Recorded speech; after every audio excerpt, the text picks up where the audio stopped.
Dami gago.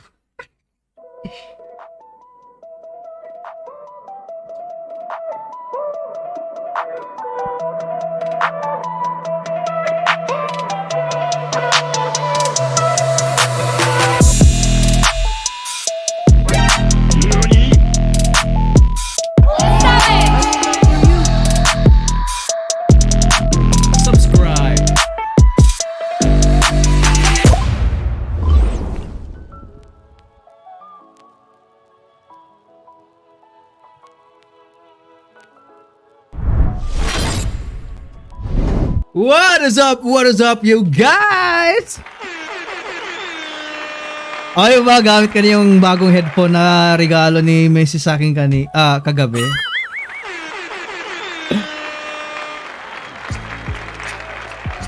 Guys, hindi ako lasing ha. Pang clickbait ko lang yun sa inyo para may manood na ng live stream ko. The last time I drank liquor was more than a decade ago. I don't even remember it, guys. So, hindi pa ako lasing. Sa mga word dyan, wala po. I just pretty much ran out of creativity. I ran out of things to put in my titles, in my live stream. I said yesterday that I will go live. So that's why I'm here. So, how's everybody doing right here? I want to say hi to Berlin Joy sa sobrang aga. May inuman daw. Grabe ang ganda ng headset, guys. Pero feeling ko nagiging detach ako sa environment ko kasi wala akong marinig sa paligid. Tapos ang ganda ng quality ng sound. Parang naiilang ako, di ako sanay. But thank you, Missy, for the headphones. Ang ganda talaga ng quality. Si Roma Sia, hindi siya excited sa kanta ko. Kung kakanta man ako. Well, that's normal. That's a good one, Roma. Teja, hello. What's up to you? Hello, Petunia. How are you, Chuck? I'm doing real fine. We just came home from the playground. We had our kids play in the playground, of course. What do you do in the playground? You play, right? Yun, 5 hours sila doon. Mahaba-haba. Alam niyo yung Sea of Balls? Humiga ako doon, tas nakatulog ako. Oh my gosh. Anyway, hello to my cousin Jade Riambonanza. Ay nako, miss ko na yung cousin ko na taga Surigao City. Kapag kaganda-ganda, ay. Shout out to Alma Estrada, Miss D, 18X Magilo EJ, Alma, sino pa? Ay, nasabi ko na. Si V, got me there, Kuya Chuck. Shook ako eh. Diyos ko po. Sorry guys. Ganun talaga pag YouTuber. Dapat matuto ka mag-clickbait, guys. It is what it is, man. BGYT is here. Lovi Po, Europe 18. Janine Simbulan with flexing the emojis. Daming na-faker Daming na-faker. Hello, Daisy May Amano. Your Aljona is here. Carlo Botin. Lizelle Vicente. Sino pa ba? R31890. Shot puno. Shot puno daw. Ay, grabe. Namimiss ko na rin yung mag-inuman, guys. Kaso bawal na kasi ako uminom. Kasi nag-iisa na lang yung bato ko. Mamamatay ako pag uminom. Ano pa ba? Sino pa ba? Sabi ni User Budol. Sorry na, guys. Sanay naman kayong mabudol eh, diba? Shoutout sa mga taga Surigao. Kilaw ta. Yes! Kilaw ta. Nakakamiss mo kilaw. Yung kinakain ko lang na kilaw, yung bulinaw, yung maliliit na isda. Yung malalaking isda, medyo hindi ko trip. Sam Sarmiento, good evening, Idol Chuck. May bago po bang update sa fan meet ng Horizon? I don't know. What is up with the Horizon's fan meet? Did it already happen or what? Or I don't know. Do you want me to see it? Do they have performances? Mary Rose Santos, nag-open lang ako ng YouTube. Fortunately, nakita ko to. Ay. Okay. Take care of your health, everybody. Absolutely. Health is wealth, y'all. Take care of your health, okay? Of course, also, take care of your wealth. Wag gasto ng gasto, okay? Hello, sabi ni Eugene. Mel Antonio, good evening, everyone. Boom ng Josh. Akala ko totoo agad. Ako napakilis sa notification. Ganun lang pala, no? So sabihin ko lang lasing ako. Marami pa lang ako curious. The art of clickbaiting, guys. What else we got here? Sino pa ba? Alpha Baltazar sir from New Zealand here. Sana mabanggit ako bago matulog 1 AM na, lol. So, nabanggit na kita, Alpha. Pwede ka na matulog. Alis na dito. Maria Pastrana is here. Sana Oil. Hi, Mommy Love. Hello, Essence of Life is here. Essence of Life, I hope you are feeling better, you know. And I hope you are, you know, not everybody knows what you're going through, but I know. So, I just want to let you know that I love you. Stay strong. And you're the best. Keep making people around you happy, okay? Sarah 18, ganda naman ng headset. Maganda ba? Feeling ko nga ang bigat ng ulo ko, guys. Hindi naman awkward tingnan yung headset. Inuman na lang tayo dito sa live stream mo, kuya. Shot puno. Lahat ba dito manginginom? It's happened po yung fan meet 100 Miracles Day nila nung April 22 sa Front Art Theater. Oh, is that right? That's great. Good for them. I'm sure maraming pumunta. Ito, idol ko si Kuya, talino at talino pa. Oy, grabe. Salamat, Estel. Kala ko totoo, sabi ni Clash. Sorry na, pre. Sorry na clickbait. Watching from Dubai. Buti off ko ngayon, babad. Go. Shoutout sa mga sa Bagtas Cavite. Shoutout sa mga taga Bagtas Cavite diha. Nagig-Bisaya, 'di ba? Parang Bisaya. Hindi naman Bisaya yung taga Cavite. Ruth Sanchez, hello everyone, sabi niya. Tanggalin mo ulo mo. Bakit ko tatanggalin? Anong ulo? Ha? What do you mean? Tanggalin mo ulo. Is that a figure of speech, Missy Mueller? Late ako nanood kagabi ng live mo, replay na lang. Brownout kasi dito sa Puerto Princesa. Wow. Buti na lang bumalik na yung kuryente, no? Napaka-annoying mag-brownout ngayon, guys. Buti na lang may cellphone, no? Tapos charge yung cellphone mo, may magagawa ka. Pero you know what? Nung sinaunang panahon, talaga, feeling tanda-tanda, no? I'm 33. I'm 32, turning 33 this year. Pag brownout sa amin before, masaya. Masaya siya kasi nga you get to bond with your friends. Marami kaming ginagawa pag brownout eh. Pag brownout nangyayari yung tago-taguan, 'di ba? Nakakamiss, no? Tapos pag full moon pa, nilalaro namin yung bulan-bulan, 'di ba? Pag brownout ang saya sa probinsya pag brownout talaga kasi nga mas nakakapaglaro yung mga bata sa labas. We have an excuse to go out of the house. You know? Tapos yung pinaka-paborito ko talaga pag brownout, guys, pag nagkukumpulan kami, tapos nag-uusap kami ng horror. Alam mo yun? Doon na na-develop yung storytelling ko eh. Kasi nga, meron kaming kaibigan na magaling siyang mag-story. Magaling siyang mag-formulate ng story on the fly. Magaling siyang gumawa ng twists. Tapos sobrang vivid niya magkwento. Dinedescribe niya yung mukha ng multo. Alam mo yun? Tapos matatakot na kami. Ayaw na namin umuwi. Tapos, ang malupit pa nun, meron kaming katabing malaking puno doon sa pinagkukumpulan namin. Tapos pag napapatingin kami sa may puno, parang feeling namin may kapre na nakikinig din. Grabe, nakakamiss pag may brownout, guys. Jamming talaga. Tapos yung mga matatanda naman, nagiinuman. Oh, ilabas na yung tuba. Inuman na. Grabe, nakakamiss din. Ay, nako.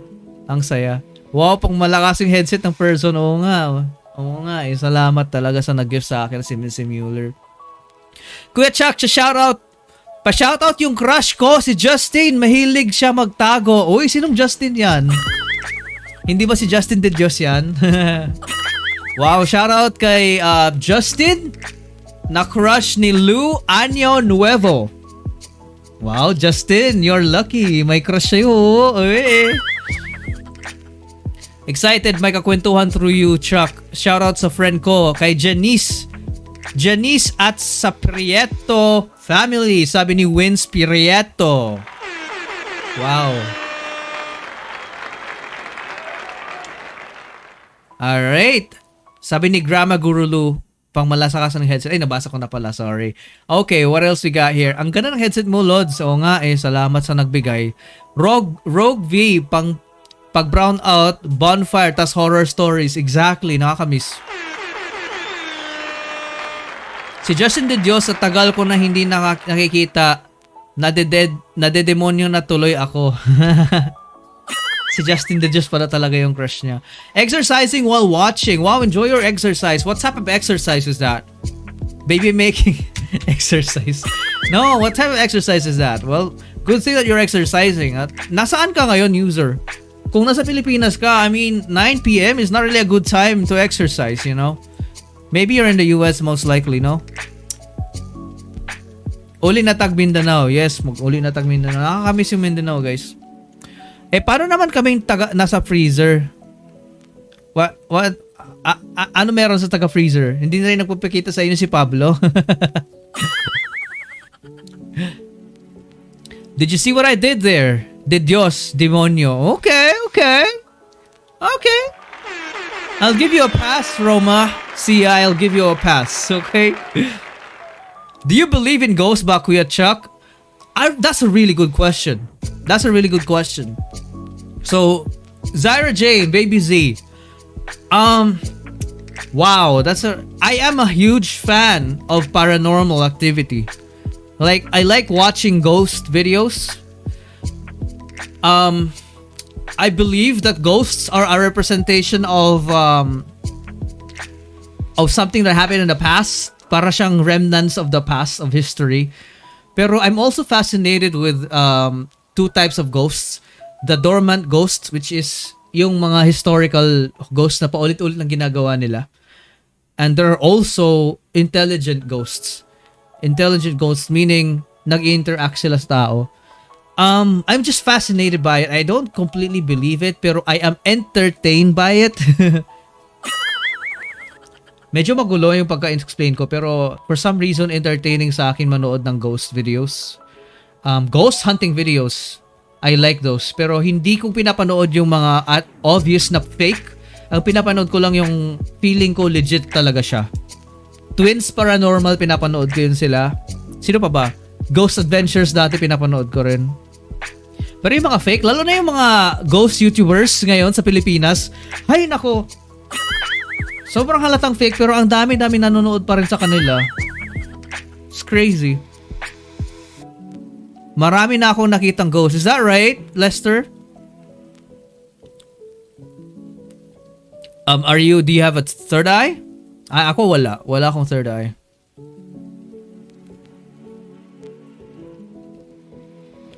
Yung headphone mo, good for exercise sa leeg. Totoo, 18 hours. Hindi naman siya mabigat, pero actually hindi ako masyadong komportable pa. Naninibago pa ako. I had a big headphone before, di ba guys? Yung umiilaw na headphone. Binigay din sa akin yun ng isa sa mga subscribers ko. It's still here. Nakasabit lang siya. Eh, tinigil ko na siyang gamitin kasi nga mainit siya sa tenga.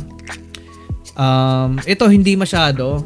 Pero baka I don't know. I might end up using the smaller headphones again. I lost track of the what do you call this? Of the chat, guys. Sorry. I believe in ghosts. 5 sila actually. Okay, Lou. May question dito na interesting din. Do you believe in reincarnation? I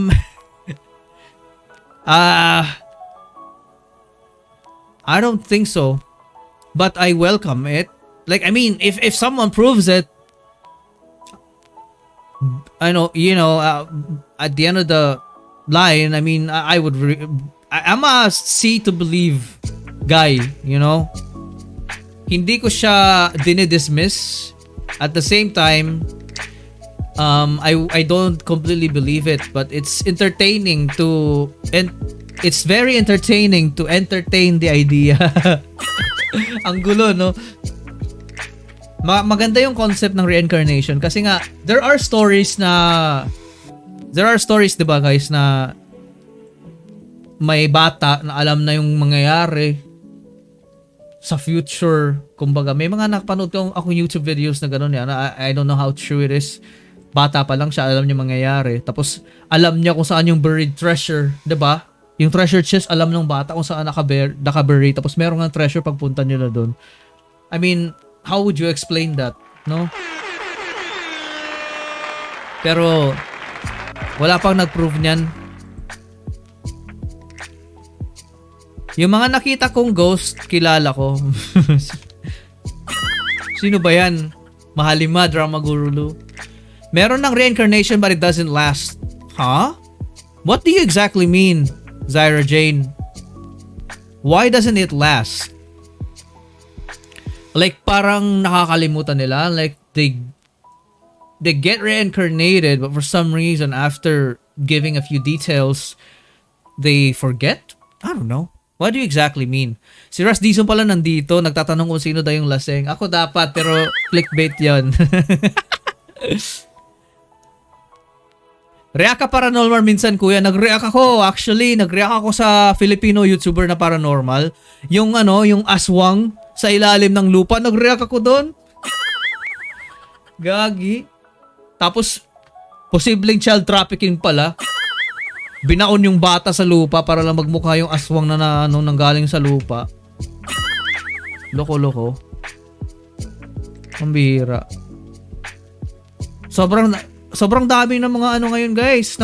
Sobrang daming mga YouTuber na Pilipino na paranormal. As in, ang dami nila. Tingnan nyo guys. Tingnan nyo. Papakita ko sa inyo Teka lang. Tapos, ang lupit pa ng mga pangalan ng channel nila. May formula yung mga pangalan ng channel sa kanila.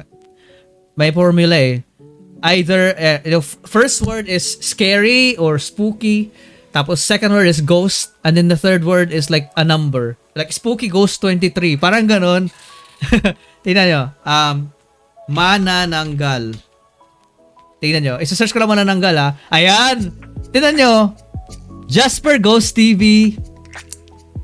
Patik yan. Tapos ang tataas ng view. Ang tataas ng views guys. Tingnan nyo 144k views 3 weeks ago. Maganito na rin kaya ako para marami views ko, no? Tingnan nyo guys. Totoo ba to? Oh. May sound effects pa. Oh, ayan Ay putya. Laman loob yata ng baboy to. Gagi! May pa guys Wala gagi! Kulang sa manicure! Hindi nagmamanicure yung manananggal natin. Wala! Panoorin nga natin to. Hi, good evening po sa inyong lahat. Ito noon po nagbabalik. Jasper Ghost TV po mga idol. Sa gabing ito po mga idol ay muli nating babalikan. Teka lang, hindi ko pa napapanood to Tapos, most of the time, yung mga videos nila guys, puro ganito lang. Mga idol, no? Asa na sila? Ganyan. Tutok-tutok, ganyan. Uy, may babae, ayun Tingnan nyo guys, nakakita ka na naman manananggal. Nakakita ka na manananggal, tapos, gaganon bigla. Guys, manananggal. Pag ako natatakbo na ako, gagi. Uy, meron tayong 800,000 yen. Thank you so much. Zyra Jane, may link pa. Ayan, sobrang dali. Panoorin natin. Papakita ko lang sa inyo, guys. Ano to? Oh. Ayan oh. Uy. Ay, ito guys. Gagi. Totoo ba to?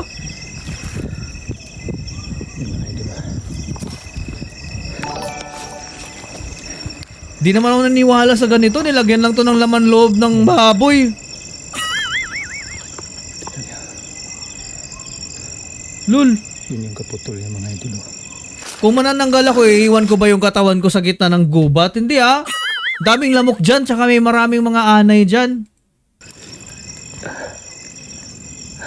Gagi, kulang sa manicure. Parang ano eh. Parang lalaki.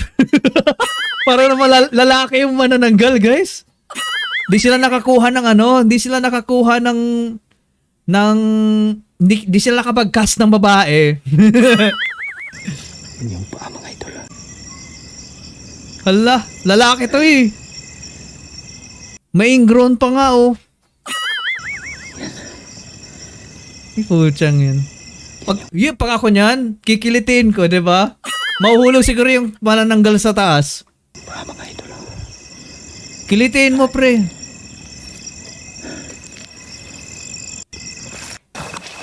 Ini-skip ko na guys para hindi tayo tumagal.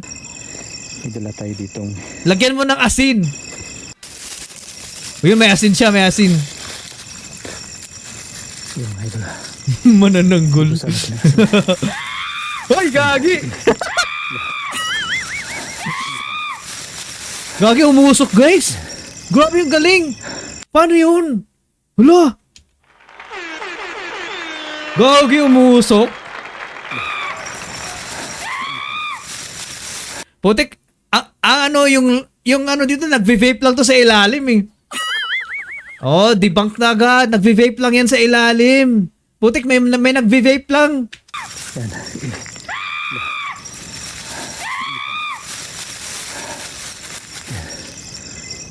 Vape pa more. Nanginginig siya.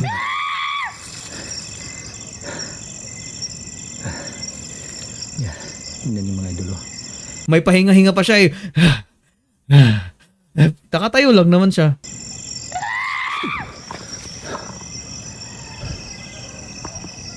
Gagi. Yung paa mga idol gumagalaw-galaw pa. Oy, na. Gumagalaw. Ito mga idol eh. Lagyan natin to ng gasolina mga idol. May dala akong gasolina dito mga idol. Oh, may dalang gasolina, 'di ba? Magbo-ghost hunting tapos may dala kang gasolina. What a coincidence. That is very convenient. May lighter.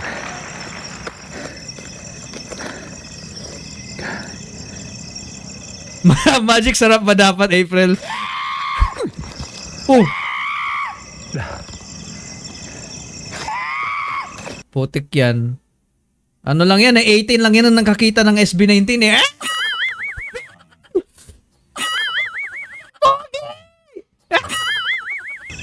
Sana yan. Nanonood lang yan ng live concert.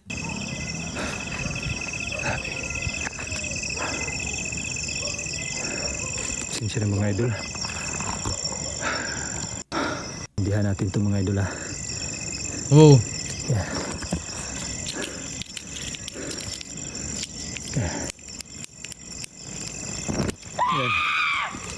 Gagi, parang tanga yung manananggal. Pwede naman siyang lumapit, 'di ba? Sinabuyan na nga ng asin. How would you would protect your body, you know? Tapos nandyan lang yung manananggal sa malapit. Sumisigaw ng Grabe talaga. I can't believe why people watch this. Uy, Harvey TV, thank you so much for becoming a casual, bro. I appreciate that. Mga idolo. Yan, sino? Dapat yung mantika nilagay, no? Para instant prito na isaw. No? Sarap siguro niyan. Sasaktan siya mga idolo. Nasasaktan siya mga idol, oh. Oh. Gagi. Ay, nako. Bahala ka dyan.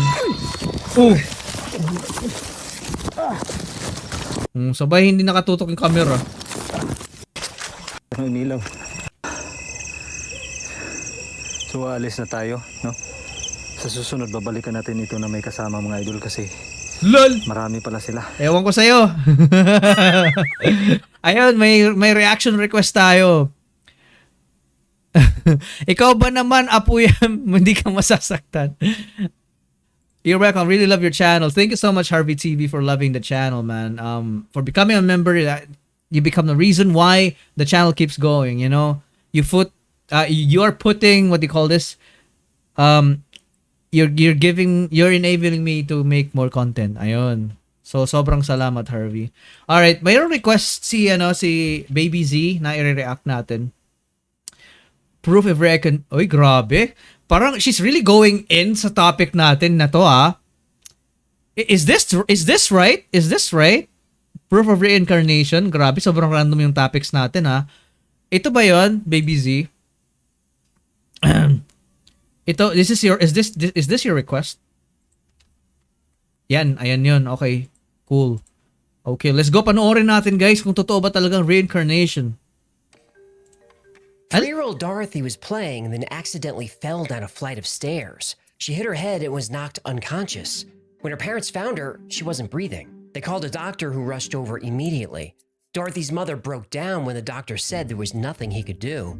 Her little girl was dead. The doctor left and returned an hour later with Dorothy's death certificate and gently discussed arrangements for the little girl's body. But during this conversation, shuffling was heard coming from Dorothy's room. They ran upstairs and there she was, playing in her room like nothing happened. Yo, guys, kinilabutan ako. Look, guys. I know I said that I don't really fully believe in ghosts, but I'm entertained by it. But I actually remembered a paranormal thing happening when I was young. Like, nasa bukid kami, Mahayay, Agusan del Norte. We have this friend. Meron kami kaibigan na babae, pangalan niya Inday. I'm not sure if I already told you this, guys, pero pangalan niya Inday. We just play together. I think she's 2 years younger than me. Kaedad siya ng younger brother ko. So, at that time, grade 4 ako. Grade 3 yung kapatid ko. Tapos nagkasakit ito si Inday. Nagkasakit si Inday ng malala. Tapos, Roma Sia, thank you for becoming a casual. I appreciate that. Thank you so much. You're the best. So, going back, guys, nagkasakit si Inday. Sobrang lala ng sakit niya, guys. Hindi, mahirap yung buhay doon sa amin. Bukid yun eh. Bukid. As in, 1 oras yung biyahe papuntang bayan. Tricycle. Bukid siya.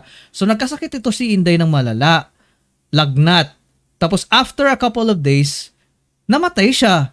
As in, wala. No pulse, no nothing. Namatay siya. As in, she was pronounced dead. Merong albularyo sa amin doon. Dinala doon. Ay, hindi albularyo tawag sa Bisaya eh. Mananambal. Mananambal yung tawag sa amin doon. Mananambal. Dinala siya doon sa mananambal. Hindi manananggal ha, mananambal. Kasi tambal is gamot sa Bisaya. So, patay na talaga siya, si Inday. So, binurol siya. Binurol si Inday. Tapos, naburol na siya ng 1 araw. Tapos after a day, parang meron daw pumunta doon na mysterious na tao. Wala ako doon nung nangyari yun ha. May pumunta na mysterious na tao doon. Tapos umalis lang din. After umalis ng taong yun, bumangon daw ito si Inday galing sa sa lungon niya, sa kabaong niya. Gumising siya. Gumising si Inday. Now, after gumising ni Inday, parang wala nangyari. Kilala niya lahat. I mean, umiyak yung parents. Nagulat kami kasi nagkakagulo kasi nga silingan, kapitbahay lang namin yun. Sumigaw yung nanay niya kasi syempre nabuhay yung anak niya. Sumigaw.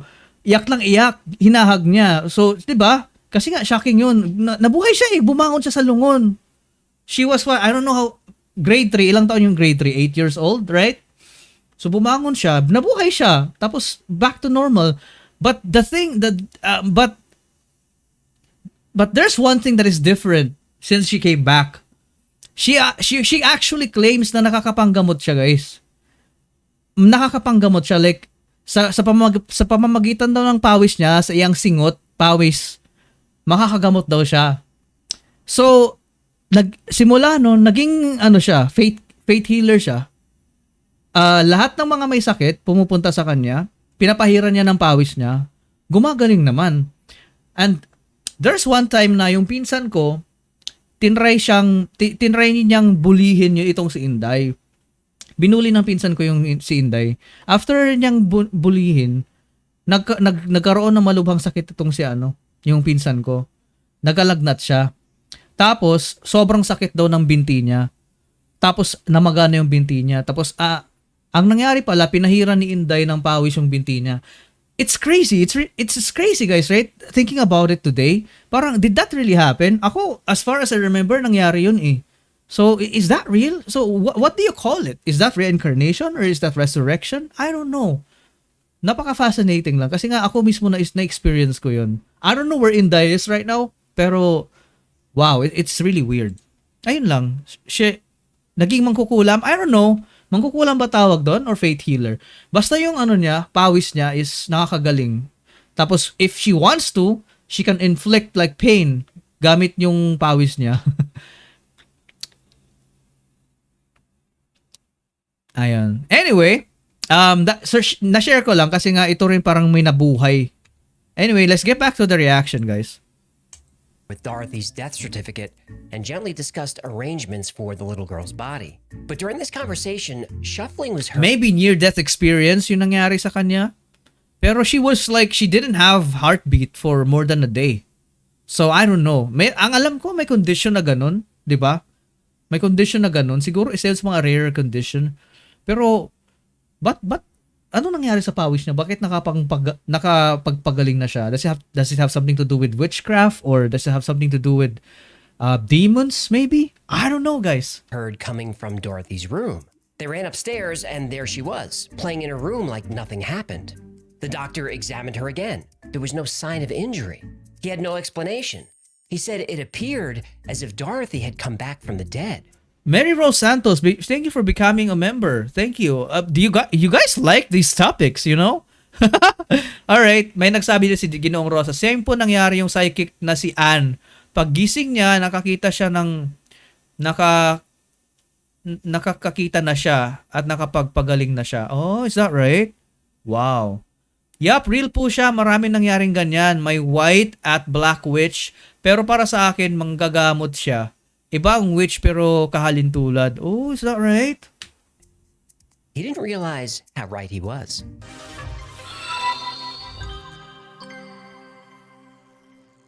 Dorothy Eady was born in London in 1904. Until her fall down the stairs and her resurrection, she was a normal little girl. But after the fall, she started having night terrors. Her mother would wake her and Dorothy would tell her about the dream. She was living in a huge columned building surrounded by trees and green gardens. It was always the same dream, and Dorothy would tell her mother the same thing. I want to go home. When her mother would tell her that she is home, Dorothy would become frustrated and depressed. Sometimes She became an entirely different person? Dorothy's parents would find her pouting under the dining room table. They'd ask what's wrong, and it was always the same answer. I want to go home. When she was asked where home was, may question dito. Hindi po ba embalsamado since nakabaong na? Hindi po embalsamado. Kasi nga, people there can't even afford to embalsam someone. Like, they are actually, parang feeling ko, binuro lang siya for formality tapos ililibing agad. Buti na lang, bumangon siya after a day. I think may nangyari na ito, may nangyari na rin to sa na Jessica Soho eh. 'Di ba meron din yung na Jessica Soho, guys, na namatay na bata tapos nilibing agad tapos the kid was actually alive and yung sa peltorero, yung gravekeeper actually heard the kid inside the semento. Yung sinementong kabaong na narinig yung pagsisigaw ng bata tapos tinry nilang hukayin. Pag hukay nila patay na yung bata. 'Di ba? It's so dark, nakakilabot, nakakaawa, di ba? Buhay pala. Damn! Okay. And it was always the same answer.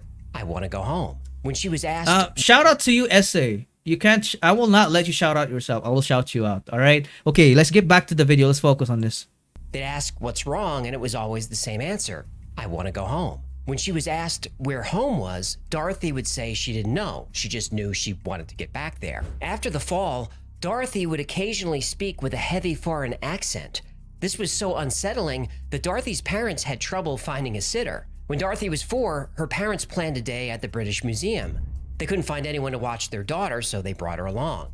That's when things got really strange. As expected, 4-year-old Dorothy was bored in the museum. She moped, she dragged her feet, she acted like most 4-year-olds would act. But Dorothy's mood drastically changed. Nice when one, they reached Mary the Rose. Egyptian exhibit. Dorothy was dazzled by the artifacts, but when she saw the Egyptian statues, she tore herself from her mother's grip and ran wildly through the halls.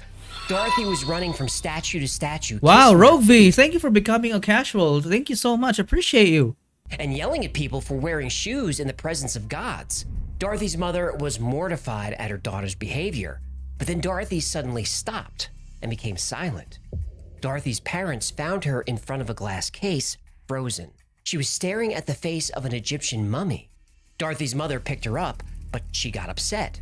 Then, in a voice that sounded like an old woman, Dorothy said, "These are my people." It took Dorothy's parents a few hours to finally drag her out of the museum.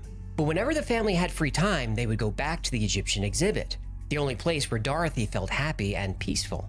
When Dorothy was 7, her father bought her a children's encyclopedia about ancient Egypt. Dorothy spent hours studying hieroglyphics with a magnifying glass. What? Her mother asked what she was doing. Dorothy would say, "I'm trying to remember," while reading a science magazine. Yeah, that is chills, bro. I'm getting chills, man. That's crazy. Wow. Dorothy came across a picture of a temple built for the pharaoh Seti, father of Ramses the Great, in the town of Abydos. Dorothy was confused. She asked her mother where all the trees were and all the green gardens. Dorothy's mother asked her, "What is this place?"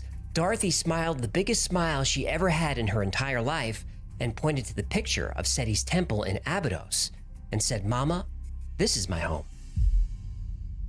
What? Children remembering their past lives is more common than most people think. There are thousands of documented cases, and these are just the cases that parents report. There are certainly thousands more cases where the parents are too confused or too embarrassed to report it. One interesting story happened in England in 1957. Sisters Joanna and Jacqueline Pollock, aged 11 and 6, were killed when a car lost control and hopped the curb. A year after the accident, the girls' mother, Florence Pollock, gave birth to twin girls. Jillian, You know, it's just really crazy. Totoo yun. Like a 4-year-old kid and she's like trying to study hieroglyphics. Like, what the heck? and Jennifer were identical twins, but they had different birthmarks. Jennifer had a birthmark on her waist that matched a birthmark that Jacqueline had before she died. Coincidence? She also had a scar on her forehead, just like Jacqueline did. When the twins were about 2 years old, they started asking for toys that belonged to their sisters, though they never saw the toys before. They would also become frightened at moving cars, yelling how the car is coming to get them. And the coincidences go on and on. During the Battle of Iwo Jima, the Japanese shot down American fighter pilot James Houston Jr. He died in the cockpit of the plane on March 3rd, 1945. Over 50 years later, 2-year-old James Leninger started having nightmares about being a fighter pilot crashing into the ocean and dying. When James was shown photos, he was able to name the kind of aircraft he flew. He knew the name of the aircraft carrier he was on. What? He could even name other men who served with him at 2 years old. The And all this heck? information was verified to be true. One of my favorite cases of reincarnation is That Ryan is Adams. crazy, bro. When Ryan was about 4 years old and playing by himself, he would pretend to direct movies. Ryan told his mother that he used to be a man who lived in Hollywood. Ryan's parents were Christian and serious about their faith. They didn't believe in reincarnation. But Ryan would often say, I used to be somebody else. I used to be big, but now I'm little. I liked it better when I was big and I could go wherever I wanted to go. I hate being little. whenever Ryan Damn, would that see is the so that is so creepy, man. Like, yeah, you're a kid talking like that. You know, he sounded very mature, and hearing that from a 2-year-old, yo, that is just spooky. Hollywood sign on television, he would cry that that was his home and he wanted to go back. Ryan would tell stories about meeting Rita Hayworth, about vacations in Paris, and working at an agency where people would change their names. This is not the typical banter of a 4-year-old. One day, Ryan's mother brought home a book about old Hollywood and they flipped through the pictures. They came across a photo and Ryan said, Oh, look, that's George. We did a picture together. Oh, that guy's me. I found me. the other man in the The picture was heck? Marty Martin. He did know Rita Hayworth. He did vacation in Paris, and he did work at an agency where people would change their name. Ryan was right about all of it. Ryan even knew Marty used to dance on Broadway, how many sisters he had, how many children he had. Ryan even said his house was on a street that had the word rock in it. Marty Martin lived on Roxbury Drive. Marty's family was able to confirm 55 The chills are on my body are like, taking over. separate facts that Ryan got correct at 4 years old. In these 3 cases, like in almost every case, past life memories start around age 2 or 3 and end around age 5. Not so with Dorothy Eady. As she got older, her memories became more clear. It was just a matter of time before Dorothy Eady would find out who she really was 3,000 years ago. 3,000? Dorothy Eady was very outspoken about reincarnation. She spoke about it openly and didn't care what anybody thought. Based. She was. And this was a problem for a teenage girl in the She's also beautiful. Look at her. 1920s. Her parents tolerated what they thought was just an eccentricity, but other people weren't so forgiving. One Sunday afternoon, a priest showed up at the Eady's door. The priest said that Dorothy was no longer welcome at Sunday school. She had refused to sing a hymn that spoke poorly about Egypt. But the last straw was when Dorothy argued with the Sunday school teacher that Christianity was based on the old religion of Egypt. Yeah, but wasn't it? Well, that's debatable, but there's plenty of evidence that it was. And here come the comments from the Christians. Dorothy had been spending so much time in the British Museum that Egyptologist Sir E.A. Wallace Budge got to know her and started teaching her how to read hieroglyphics. Unsurprisingly, she picked it up very quickly, like freakishly quickly. Dorothy's dreams continued this whole time, though now that she knew what was happening, she wasn't frightened anymore. When Dorothy was about 15, she would wake up in the middle of the night almost every night. She heard the voice of a man named Hora, who asked her to write down everything he said. She would then go into a trance, neither sleeping nor awake, and scribble notes and hieroglyphics. When she woke up, she had no idea what she had written. It wasn't even her handwriting. And after a year of this, she had 70 handwritten pages. She was finally able And it's not just scribbles, guys. I mean, look at this.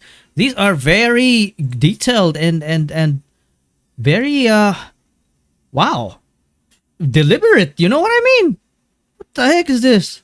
to piece together that this was the story of her life in ancient Egypt. She was an Egyptian woman named Bentreshet, born in the town of Abydos.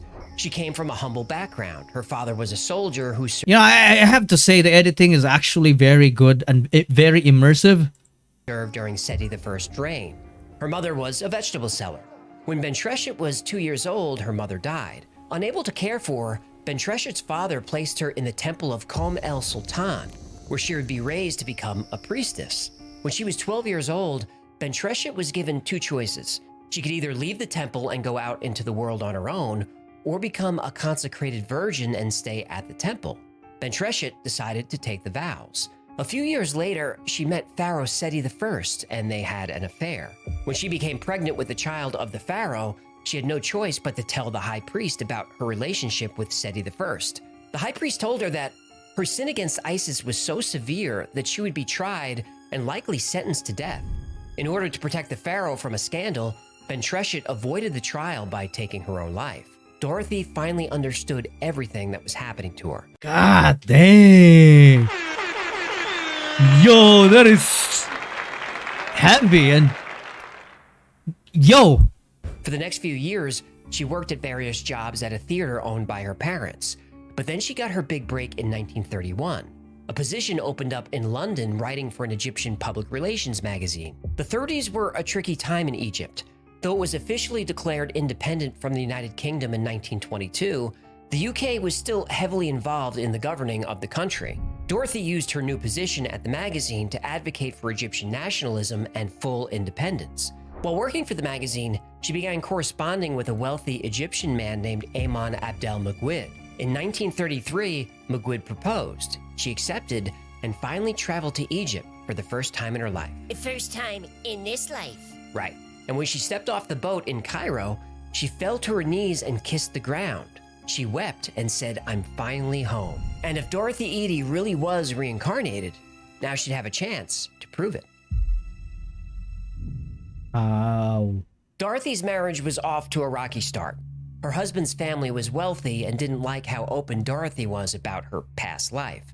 She was more committed to Egyptian culture than her husband's family was, and she was outspoken about it. After a few years, Dorothy and Magwid divorced, but not before she gave birth to a son, who she named Seti. Wasn't Seti the guy she was, partying with back in the day? Yup. So she names her kid after the ex? That's bad form. I hadn't thought of it that way. That's like what you pay me for, man. He only doesn't have this captivating storytelling, he also has humor, and I like it. So Dorothy Eady changed her name to Seti, which means Mother of Seti. And this is how women were known in ancient Egypt.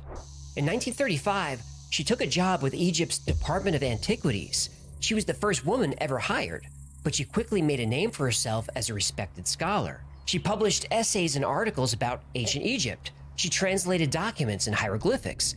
Though Dorothy Eady had no formal training, she became known as an expert in the field. Finally, in 1952, Dorothy was able to take a job in Abydos, the town where she believed she lived. In Abydos, she became known as an eccentric by the locals. She observed ancient Egyptian religion. She walked barefoot everywhere, and she would spend her nights praying and sleeping in the Egyptian temples. In 1957, the new chief of antiquities wanted to test Dorothy. He admitted that she had an uncanny understanding about the ancient Egyptian culture, but he didn't really believe she lived in the Temple of Seti thousands of years ago. So one night, he escorted her to the temple.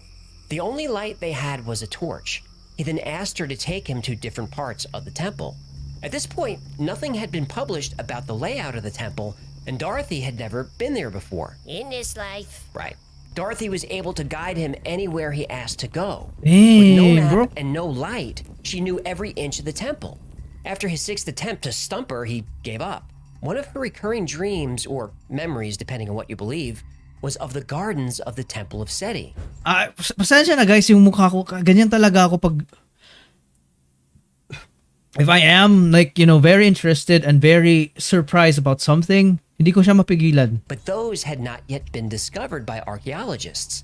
Dorothy told scientists where to find the gardens. They excavated, and they found it. She said if they dug on the north side of the temple in a specific spot, they would find a hidden tunnel.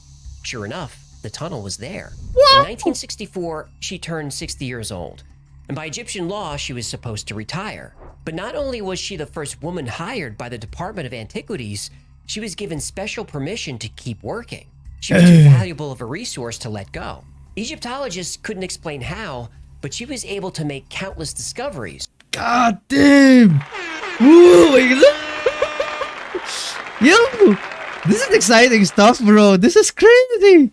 Just by You can make this a movie, man. remembering. Though her specialty was the Temple of Seti I in Abydos, she did claim To the point, sobrang kulit niya. She was so open about it. She proved it so many times that the geologists, the freaking samahan of geologists gave her a position and used her as a resource. Like, whoa, that is crazy, Parang ano din yun sa movies na, I forgot the name of the movie.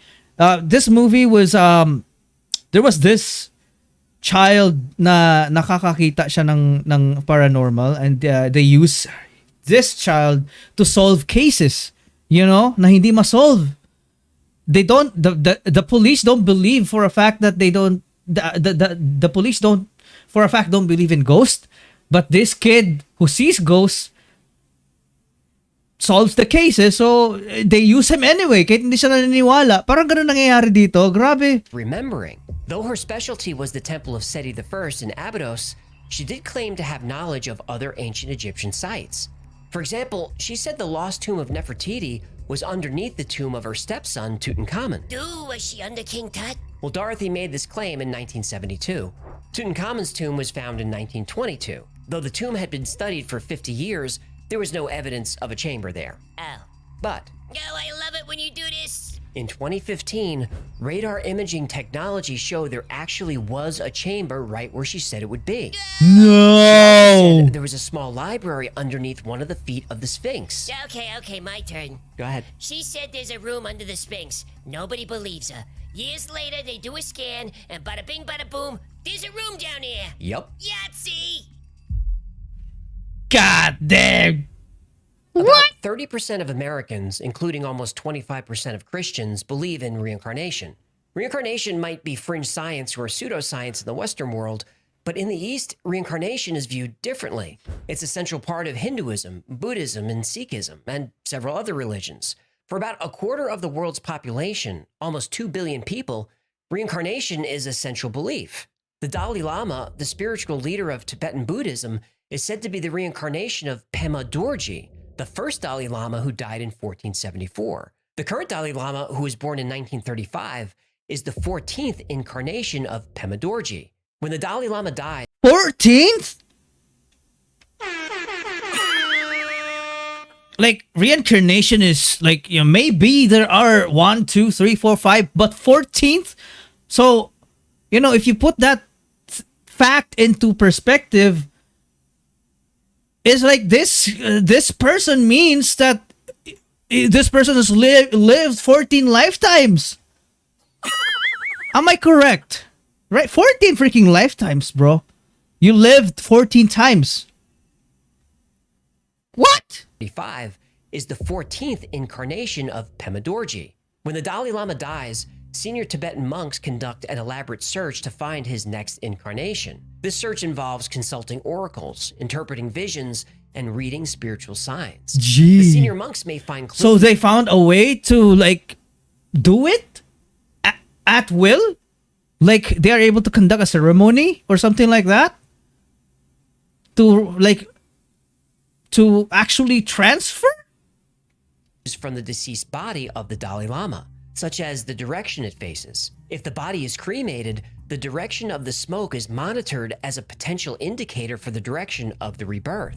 The current Dalai Lama was found at the age of 2 after a senior monk saw I didn't even know about this. his village and house in a vision. The boy, then named Lama Thundup, was able to identify items that belonged to the previous Dalai Lama, including a drum used for rituals and a walking stick. Now, even though I consider myself an open-minded skeptic of the topics we cover on the channel, reincarnation is a subject I've always been drawn to.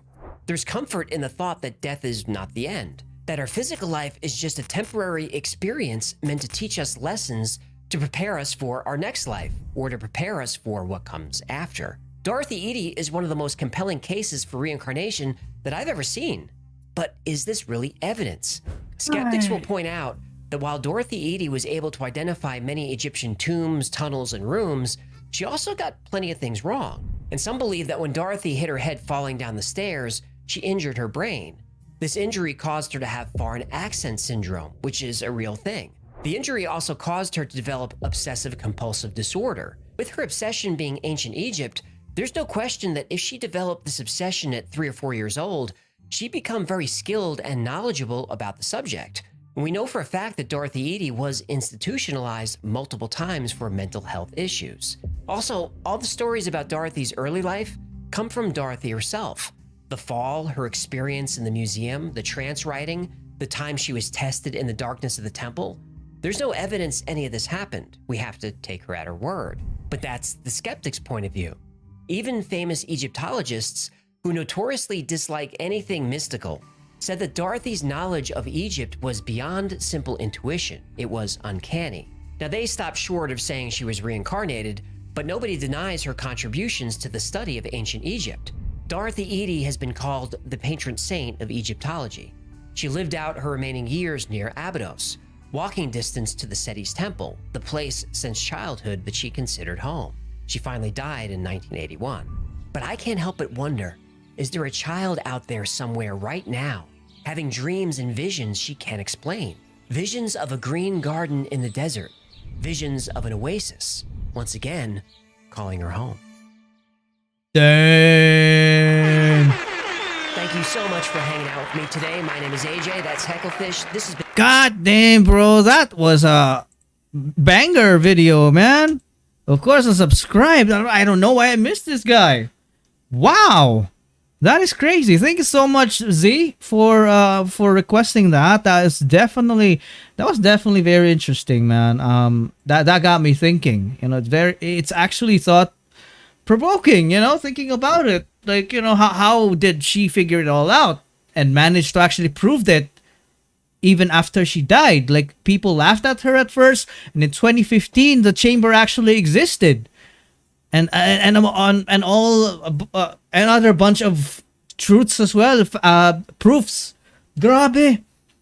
Wow, that's mind blowing, man. I mean, I haven't experienced, reincarnation, from people I know.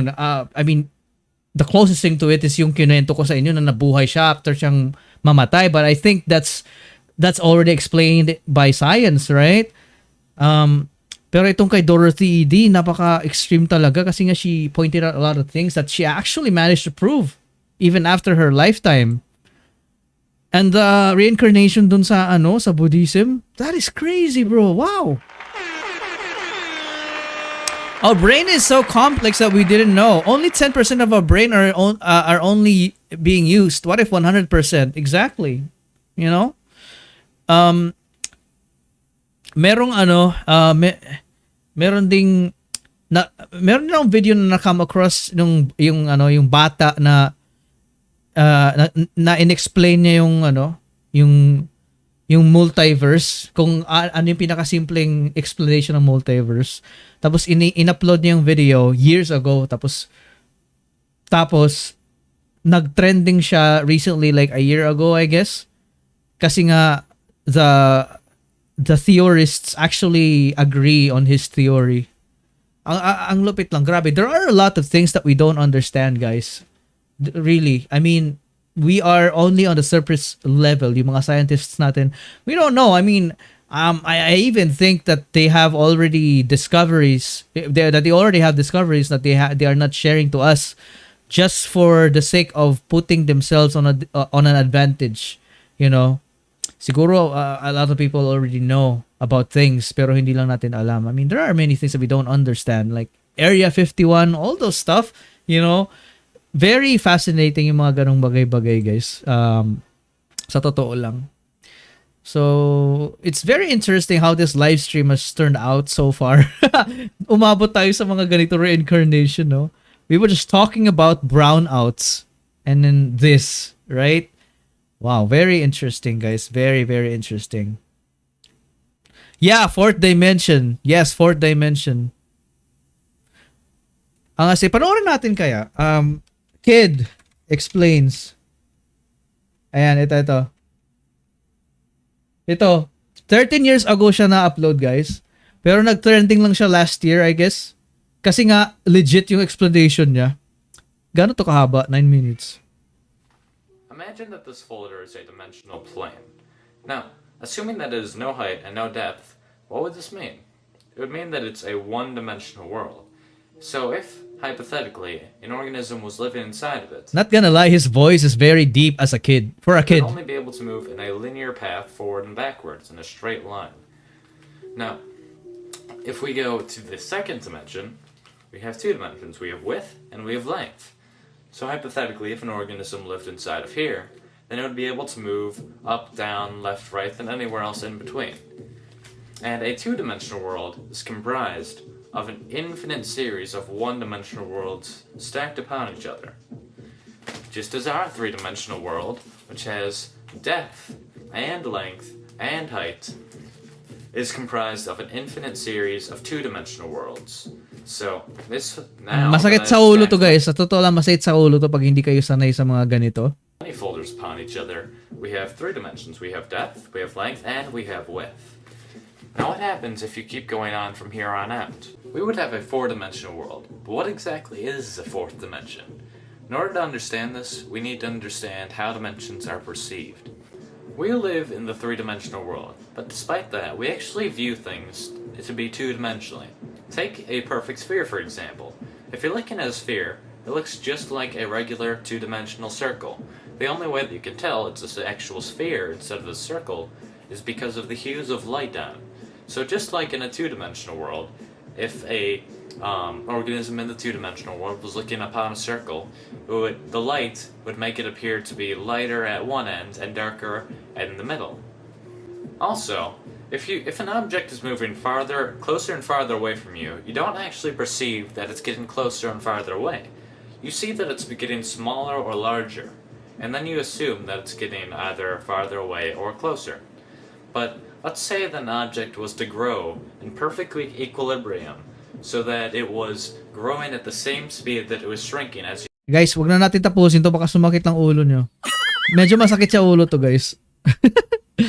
Basta, yung pinaka basic na explanation niya dito is yung fourth dimension is something that we don't understand yet. We don't understand it because we haven't seen it. We don't see it yet. And sinabi niya rin na there's a big possibility na there are creatures or people who have the capability to traverse the fourth dimension. And those people just, observe us or sila yung parang sinasabing pwedeng aliens or pwedeng higher beings. You know what I mean? So, yun lang yung pinaka-explanation niya dito. Kasi yung explanation dito mahaba tsaka hindi masyadong layman's term sa mga taong hindi nag-aaral ng theories. So anyway, let's just skip that kasi nga baka ma-turn off lang kayo sa sobrang sakit sa bangs yung explanation niya. Pero yun lang yung pinaka simple explanation sa sinasabi niya. So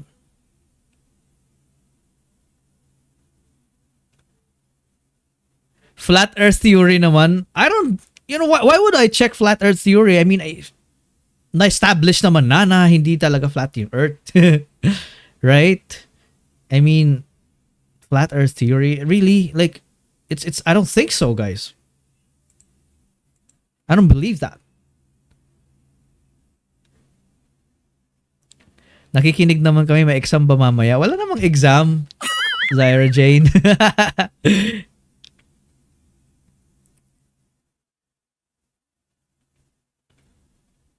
Tapos din guys, sobrang fascinated din ako sa true crime. Like, true crime. Serial killers, the way they behave, the way they think, their logic and the way they do things. Anything about true crime. Actually, recently napanood ko yung may napanood ako na video na sa isa sa mga YouTuber na pina-follow ko, guys. Na he's a Chinese vlogger. What he does is he visits abandoned places.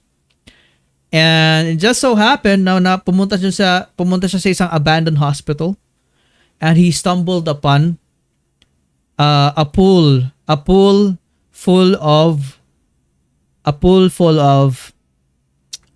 dead babies, guys. Grabe, sobrang creepy. Like, it's really creepy. I looked it up and it was real dead babies. So, kasi nga pinuntahan niya yun kasi nga sobrang baho daw. Ba't ang baho? Pinuntahan niya. So, ayun. It was a pool, parang maliit na pool, tapos puro dead babies, tapos maraming formalin. Tapos yung innards nila open na. So most likely it was an organ harvesting place, or that's one theory. It's an operation of an organ harvesting whoever, right? And they dump the bodies there. Or it could also just be a serial killer. He dumps all the bodies there. This is in China.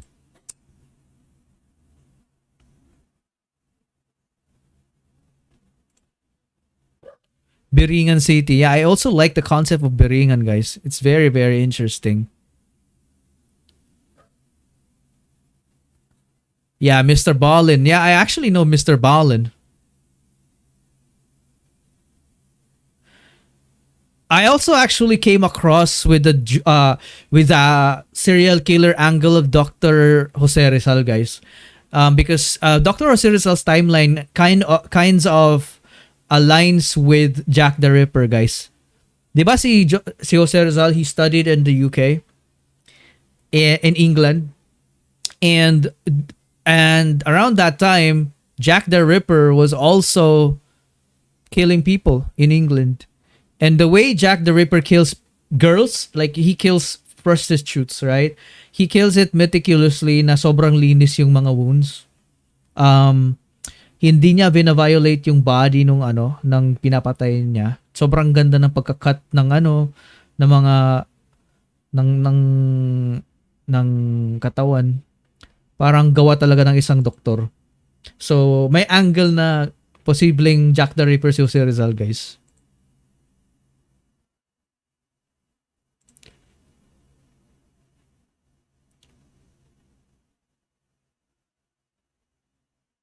What?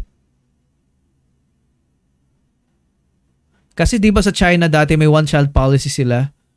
Okay. So the humor is, pag babae yung anak nila, they would have the infant killed para they can still try for another. That is sick. Whoa. That is sick to the bones, man. That is so crazy, Roma. Grabe. That is so sick. And you know what? China is actually a country that that forbids organ transplant. Like, even in China yung pinaka ayaw nila, based on their religion, pinaka ayaw nila yung organs transplant. Mali yun. Yung blood transfusion, ayaw nila ng ganun. Organ transplant, ayaw nila ng ganun. But for some reason, for wealthy people, China is the best place to get organs. Totoo yun. Yung black market ng China, sobrang lakas pagdating sa organ trade. So, it's really crazy, guys.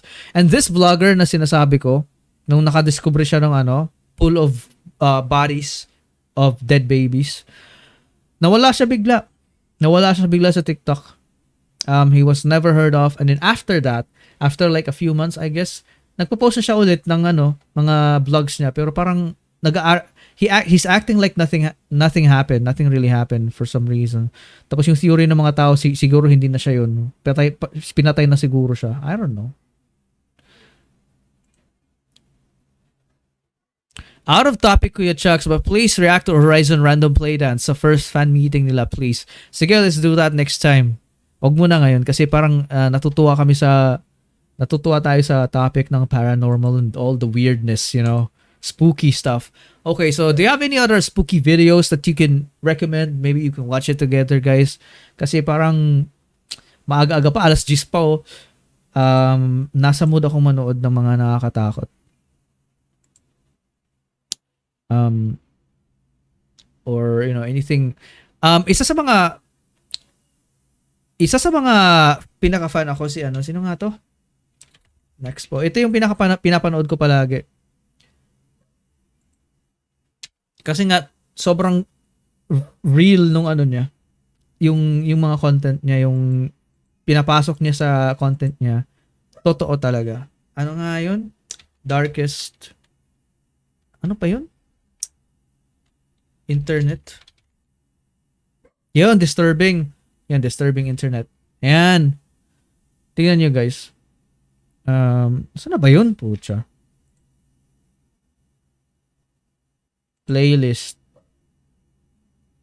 Ayan, disturbing things on the internet. Grabe, sobrang lala na ito, guys. Kaso mga haba. Pero tingnan lang natin yung yung isang sample.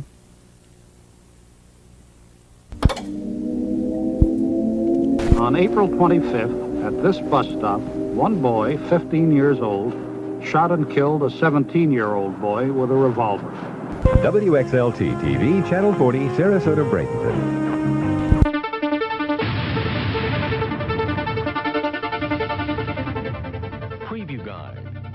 Lost media is a topic that I have been enamored by for years, yet have surprisingly not formally gotten into. The thought of disturbing TV broadcasts, audio, and VHS footage that have been lost to time is fascinating, and the links that people go to find them is incredible. So much dark and disturbing content has existed even before the internet, and the aim of this series is to dive into them, their search, and their stories, because, as it turns out, some of the darkest lost media out there seems to have always existed. Yeah, that's true. Among us. Most especially kasi nga before yung mga videotapes, they don't get uploaded in the internet. Like, they just get lost. Pero, sometimes you get to discover something sa mga recordings before. And sometimes it turns out to be very dark.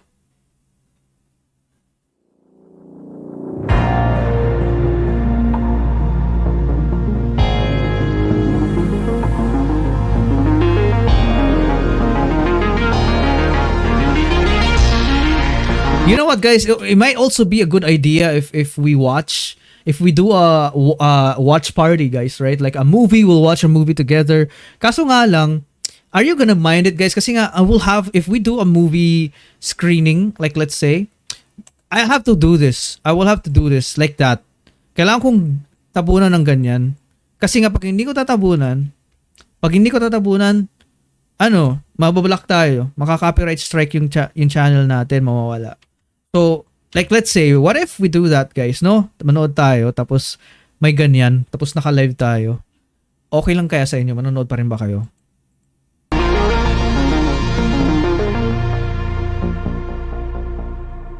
Grabe ito si Nexpo, grabe. Isa din tong creators na to sa mga reason kung bakit ko na-improve yung craft ko. Yung mga technique niya sa pagpasok ng music, the way he times things, na natutunan ko dito kay Nexpo.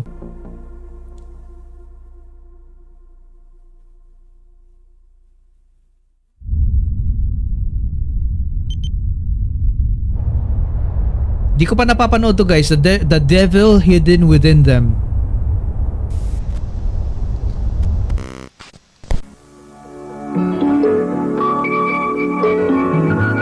The following is a presentation of the Christian Television Network.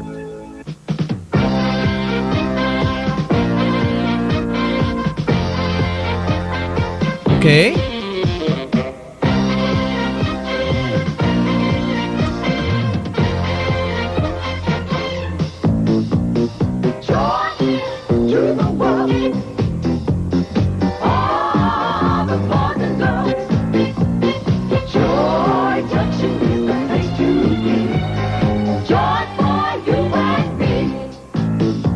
Come and join us for a half hour of fun and games at Joy Junction. Now here's Sheriff Don.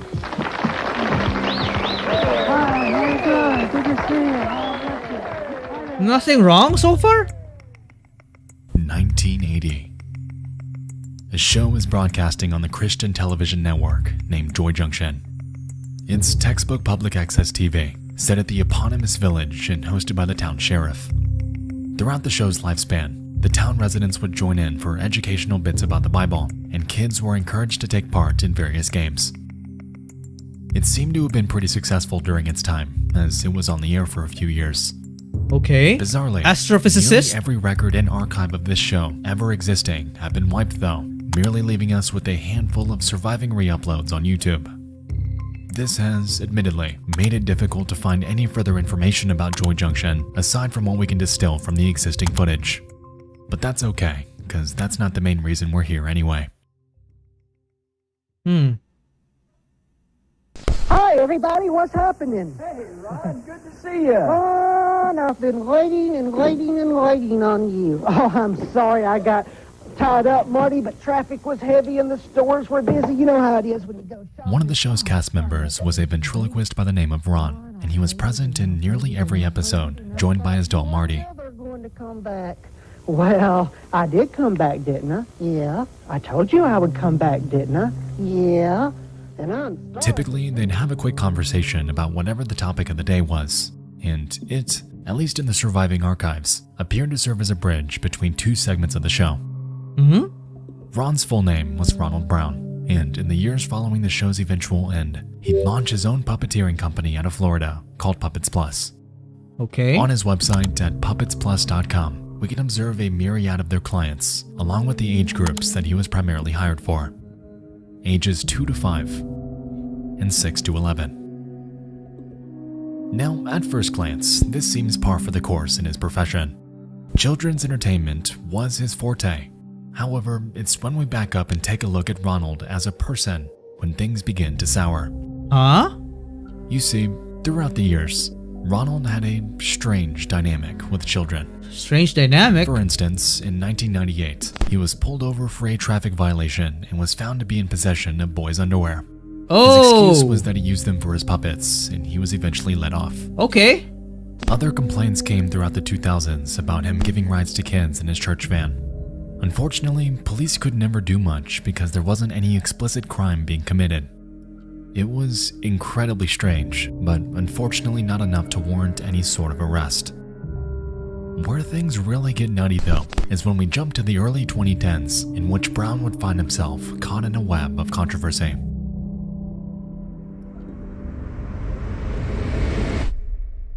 Oh, damn, bro. Hindi naman, pag may gore, that's the time YouTube steps in. Pag walang gore, it's okay. Yahoo Messenger pa guys, oh. I was able to experience this era. You know, webcam, C2C, ASL, right? Those were the days.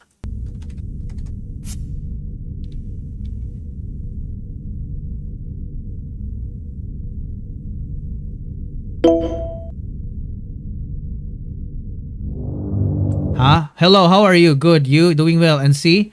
Sadly, he is doing well. Huh? I wish I had him tied and gagged in the closet. What?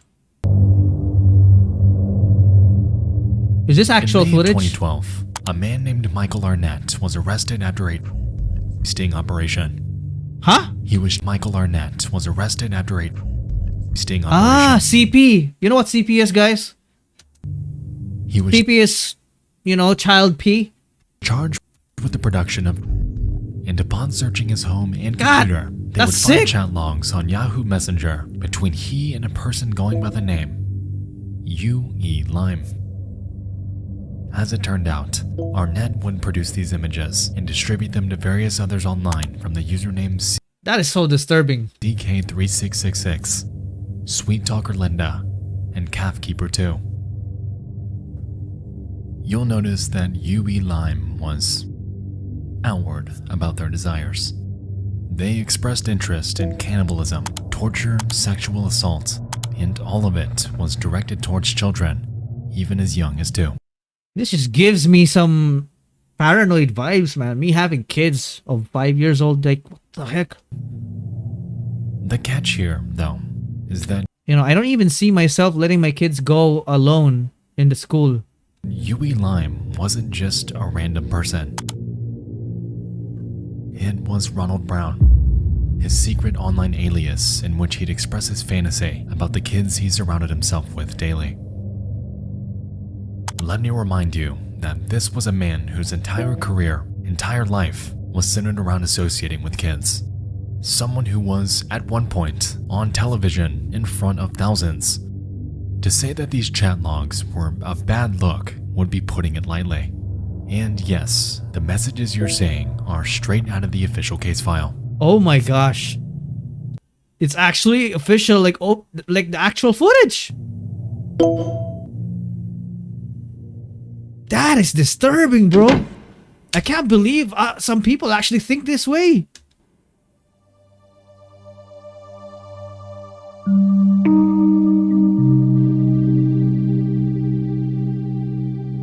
After corresponding with Yahoo.com, authorities were able to track down Ronald Brown and tie his username to a profile on a necrophilia website named cutedeadguys.net. Ronald's profile has been lost to time. However, through his own case report, we're able to find details describing it. That is crazy. On this site, his bio read, "I love them young and dead. I enjoy them fresh, but like to see them displayed in their casket too." And a few snippets from his post history. This is an extreme case. He's not only a pedo, guys. He's also a necrophile. That is sick to the bones. "I like the blonde boy. Would love to snuff him. Very hot pics. That boy looks dead. I like that one. Gosh. I'd love to kill them." It's safe to say that at this point, there was more than enough to warrant an arrest. And on July 19th of 2012, that notion would finally become a reality. That is sick. Marshals arrested a Largo man for possessing and conspiring to kidnap a child. They say he was a puppeteer who performed for children in the Bay Area. News Channel 8's Yolanda Fernandez. Bay Area is like a very Bay Area has a very good reputation, guys. That's where Steph Curry plays for. You know, the Golden State Warriors. Wow, and knowing that there's a guy that actually is out there in the open in that place. Has been following this story for. She is joining us live tonight from Pinellas County. Yeah, man, I know Viper Gamuka. It's creepier than any paranormal stuff. This is real stuff. Well, Keith, 57-year-old Ron Brown is here. Shout out to you watching from the mom, Zeneferer. Here in the Pinellas County Jail tonight. Federal investigators say it was his gruesome and very graphic online chat with the known... Yeah, Christian channel, I know.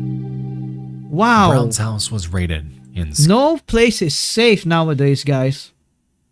Scattered across his home were images of pictures of kids being tied up, and even some that appeared to be dead.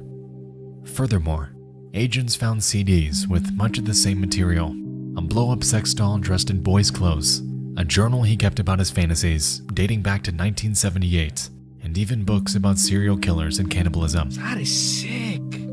He was eventually found guilty of possession of and was sentenced to 20 years in federal prison with a 20 lifetime years? supervision thereafter.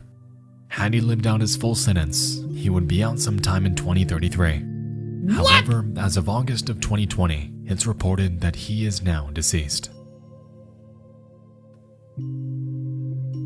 My heart goes out to the children who had to suffer for the pleasure of this monster and all of those who associated with him. For his entire life, he was calculated and knew what he was doing.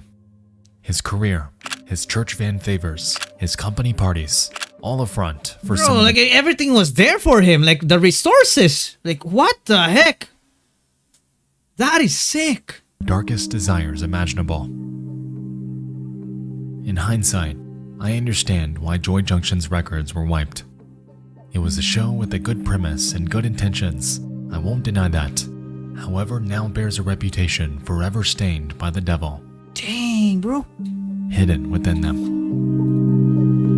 Woo! That is, I'm not gonna lie, that was uncomfortable for me to watch, guys.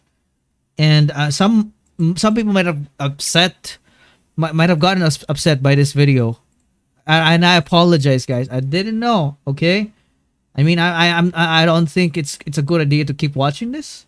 I think it's better to watch this on my own time. I don't know, guys, kasi nga, this is just, you know, earlier we were just talking about paranormal stuff, which is all good, but this one is really real. I mean, let's not watch this, guys. Mag-paranormal na lang muna tayo. Wow, that is heavy, man. I can't. Even I got affected by it. It's very disturbing. Wow. Whew. Ano muna tayo? Let's take a break. Let's cleanse, kumbaga. Let me show you this video, which I think you will find very funny. Do you know the song called Bodies? Let the bodies hit the floor. Let the bodies hit the floor. You know that song? Apparently someone edited the song to make it sound like a children's song. Take a look at, guys. It's so hilarious.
Nothing wrong with me.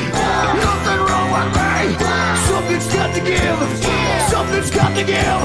Something's got to give. Let the bodies hit the floor. Let the bodies hit the floor. Let the bodies hit the floor. Yeah, drowning pool. Let the bodies hit the floor. Let the bodies hit the floor. Let the bodies hit the floor. Let the bodies hit the floor. Let the bodies hit the floor. Let the bodies hit the floor. Let the bodies hit the floor. Woo! Eh, meron silang playlist to. Checkan natin to, Hello Back Girl.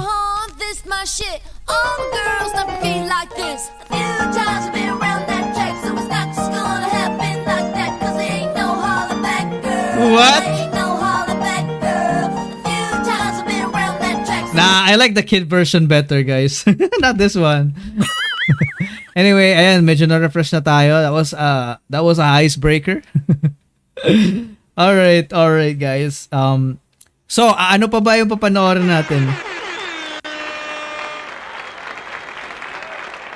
Sabi ni Rogue V, kaya nga po sabi nila mas nakakatakot pa mga tao kaysa sa paranormal ghosts. I totally agree. 100%. 100%. I totally agree. Mas nakakatakot talaga yung mga totoong tao. So, ano pa bang gusto niyo panoorin, guys? Wag muna tayo sa true crime. Nakaka-disturb masyado. It's way too disturbing, man.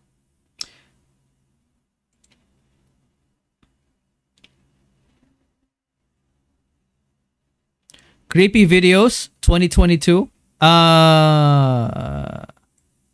Is that the actual title? Possession na Exorcism. Ay, grabe. Ito si Lodi ko. Nanonood din ako minsan ito kay Boss Rino, guys. Pag ganyan na lang, puro content na ito, nanonood lang siya ng horror. Pero tingnan yung subscribers niya. 500k subs na siya. Siguro ganyan na lang yung gawin ko manood lang ng horror. Dami niyong subscribers. Grabe. Angel Tourist, Time Travel. Let's see.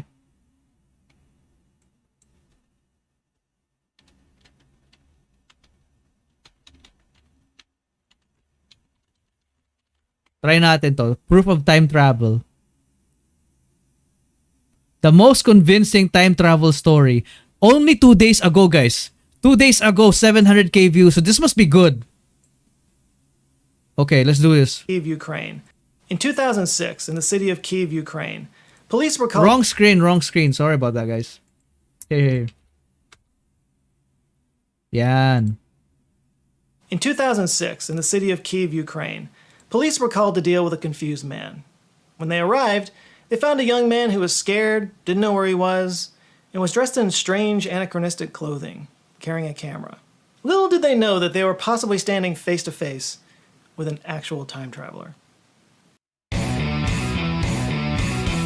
The man's name was... Ito tong clickbait yung kakanta. Gusto mo kumanta? Gusto mo mag-karaoke tayo, guys? Oo nga, no? Yun yung ano ko. Yung pala yung ano ko. Thumbnail ko, tapos wala akong ginawa. Sige, anong gusto niyang kantahin natin after neto? And when the police asked him for his ID... This was actually debunked by Y-Files? What do you mean? He handed it to them, and the first thing they noticed was that it was issued from a country that didn't exist anymore. The Soviet Union. Ukraine was, of course, part of the Soviet Union in the past, but the Soviet Union had dissolved almost a couple of decades ago at that point. So let's just say the police didn't see those IDs much anymore, especially on young people, and this guy looked like he was in his 20s. And yet his ID stated that his birth date was in 1932. And ano ba yung comment mo, Zenith? in the ID, so something didn't add up. When they asked him what day he thought it was, he answered April 23rd, 1958. It's not a true story. Wag na. Let's get the heck out of here. I don't like true. Pero pumatok siya. Dami niyang 700k views for 2 days. That is insane, bro.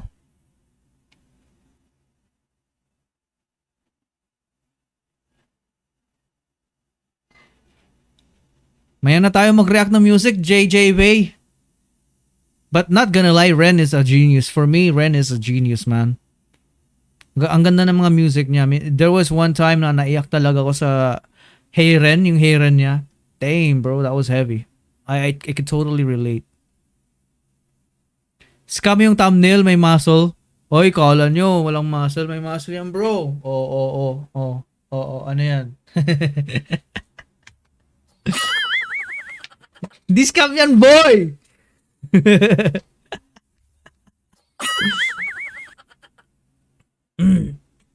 Yo, I actually watched Doctor Who. I was able to watch Doctor Who season. I actually started with not the I only started with the modern seasons like oh gosh. This Doctor Who. I think season 7. Season 5, I'm not sure. When this guy started, this is when I started watching Doctor Who. Doctor Who was a really good series, guys.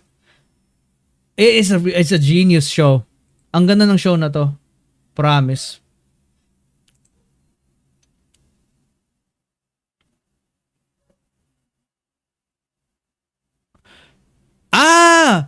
Si Zenith. Ano sinabi ni Zenith? Sorry ha. Kasi nga di talaga ako magaling magbasa ng ano. Di talaga ako magaling magbasa ng ano. Tawag dito. Live chat. I'm still working on that. May nagsuggest din dito ng funny videos naman daw, sabi ni Maylene Garcia te. Marilyn Grace te. North Korean defectors. Ayun, kailan pa exact birthday nyo? My exact birthday is June 2. I could drop by po para ma-meet ko din kayo ni Ma'am Zel. Mag-avail po. Nakakahiya. Sige, what do you call this? May Twitter kasi ako. May Twitter ako, Zenith Pereira, may Twitter ako. You can message me there.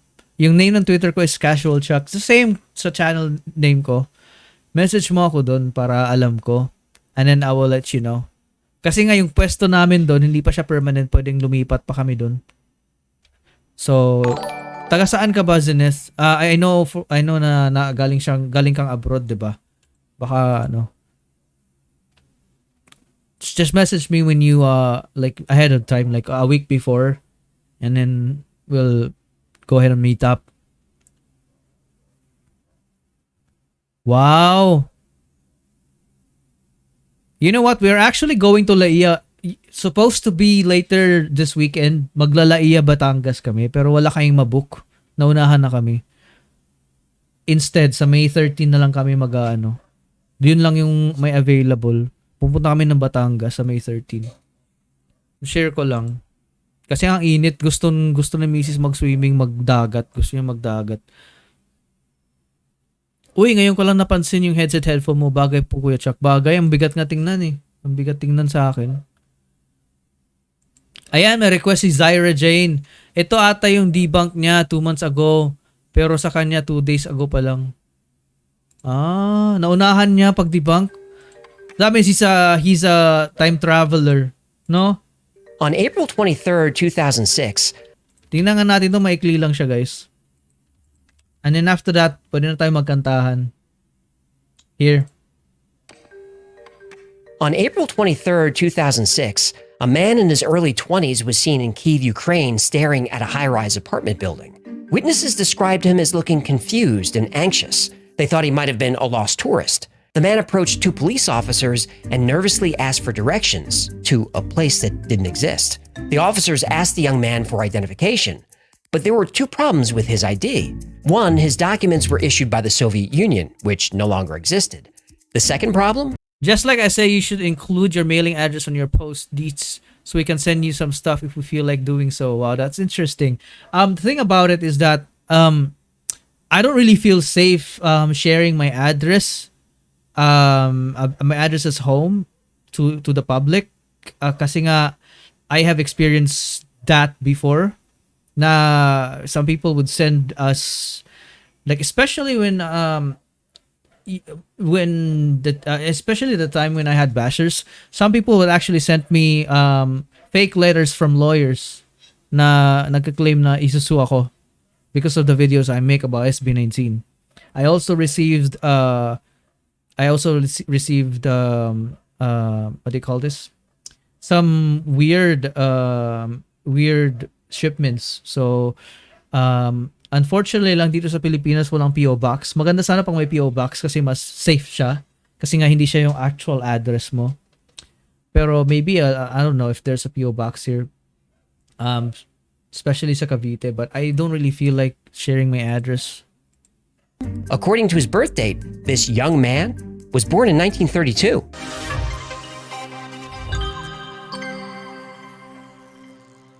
In 2011, a Russian documentary called The Time Traveler told the story of Sergei Ponomarenko, a man who seemed to be slipping in and out of time. Eyewitnesses first saw Taga-Baler ka ba, Essence? Oh, man. Well, I'm sure we will meet soon, all right? Ponomarenko standing at an intersection in Kyiv looking confused and a little frightened. He was described as being in his early 20s and wearing clothes that looked new but were 50 years out of fashion. Ponomarenko was asking everyone he met how to get to Peshnaya Street, but nobody heard of it.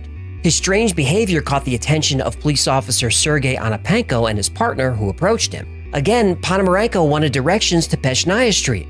When he tried to find the street on a map, all that was there was a landfill. Officer Anapenko now took notice of Sergei's vintage clothing that looked brand new. He noticed that Sergei was wearing an antique camera around his neck, which also looked new.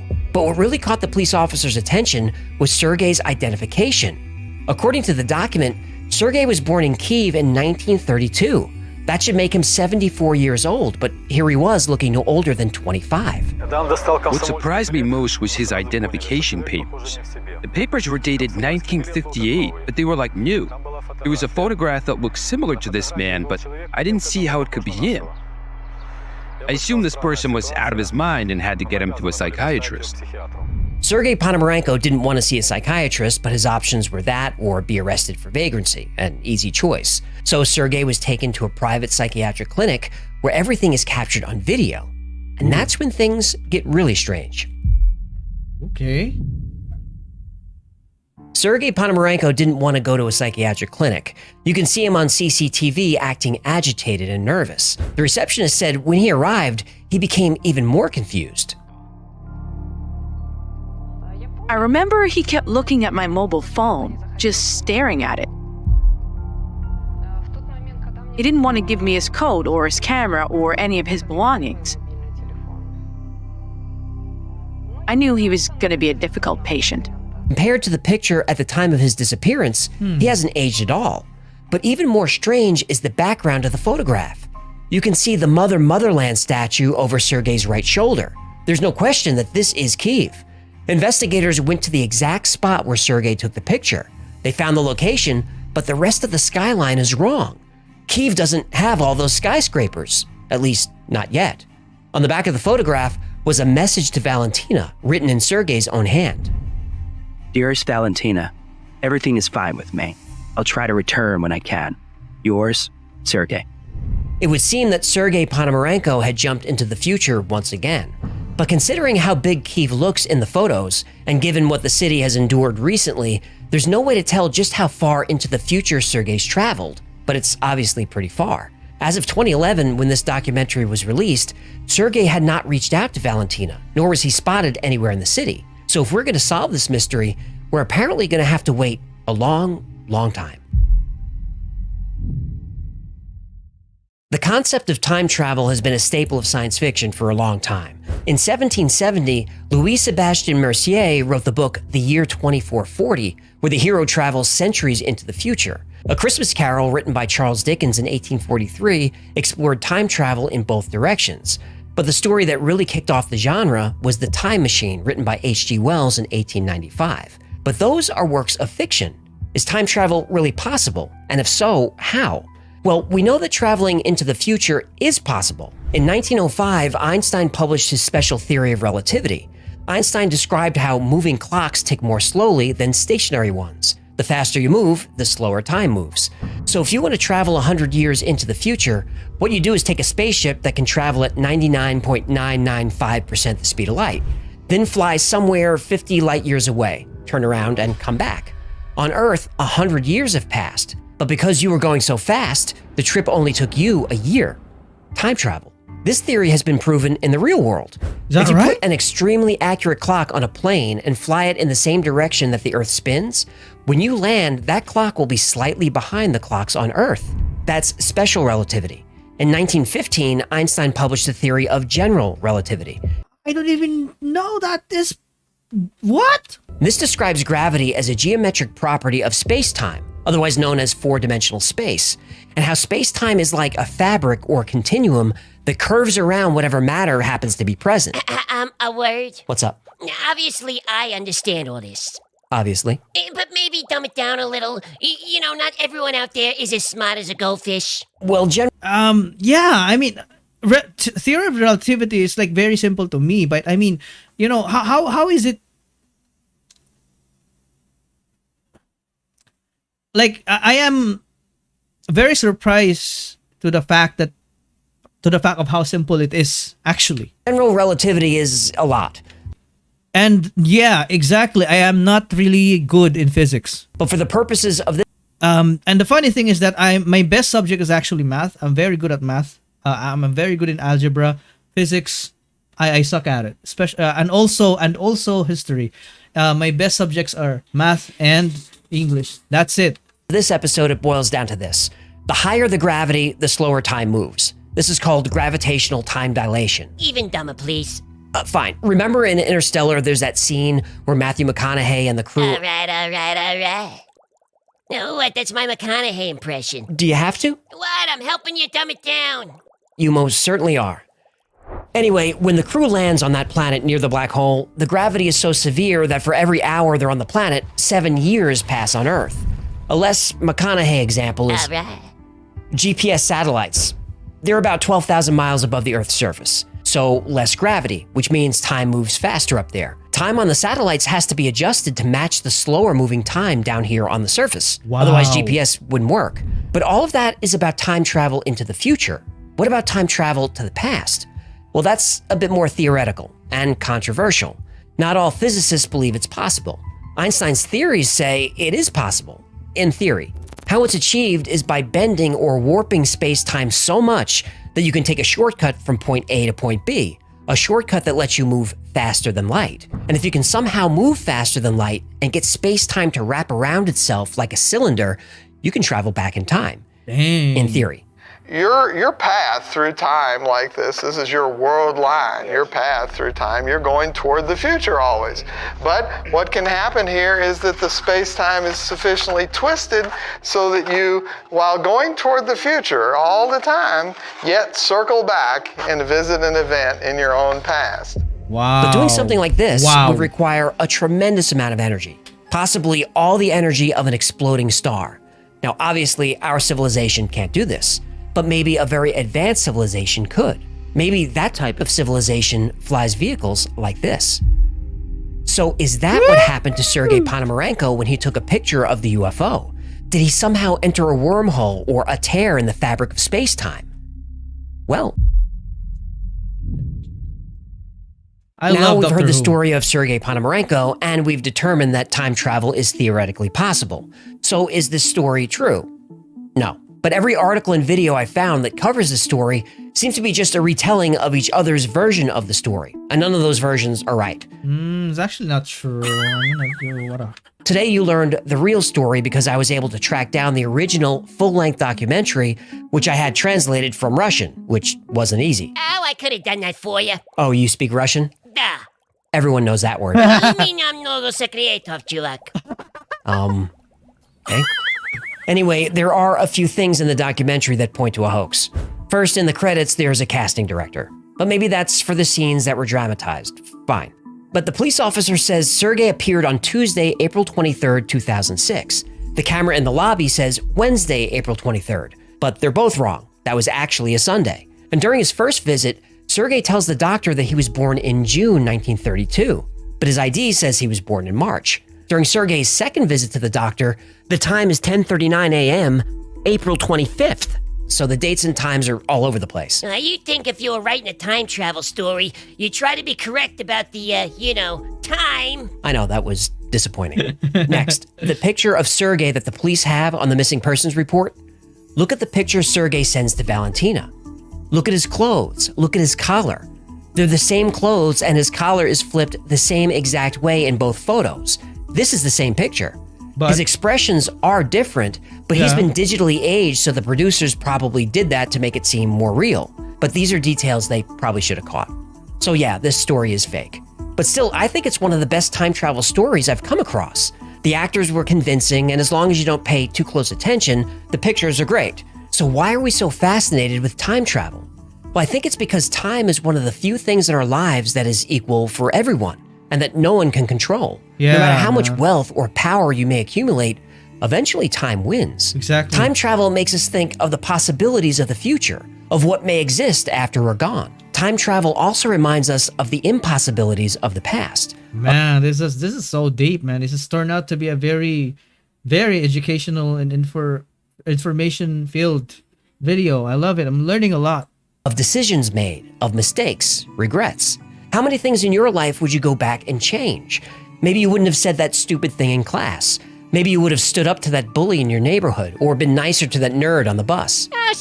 Apart from being able to travel faster than light, you also have to be also familiar with cosmic strings, traversable wormholes, and Alcubierre drives to be able to travel through time. So it's like impossible, but it's probable in theory. Yeah, I mean, 90% of it I didn't understand, Roma. Stop reliving your childhood. Or maybe you would have taken a chance on that business idea, learned a foreign language, traveled the world. But there is a trick we can play on ourselves to take back a little bit of control of time. It's something I try to do whenever I have a difficult decision to make. 10 years from now or 20 years from now, your future self is going to think back to today, right now, and you're going to have regrets. Your future self will say, I'd give anything to go back and make different choices. Well, you're here now. Now is your chance. Be good to your future self by taking chances, by being kinder, by not sweating the small stuff. Because look, time eventually runs out for all of us. And when you get to the end, whether that's next year or 50 years from now, you don't want to look back on your life with regret, saying I should have done this or I wish I did that. Wow. Don't do that to your future self. When you finally get to the end, your only thought should be, man, that was a hell of a ride. Whoa! That says a banger. Thank you so much for hanging out with us today. My name is AJ. That's what I'm talking about, man. Yo! Alright, that's a video right there. Ang galing nung speech na ginawa niya towards the end, ah. I really appreciated that. So, it's the easiest way to debunk things is to say it's fake and prove it that it's fake, right? That's it. In a story. Shut the heck up. It's fake. Diba? Sobrang dali lang dinibunk. Alright. So, anong next na gagawin natin, guys?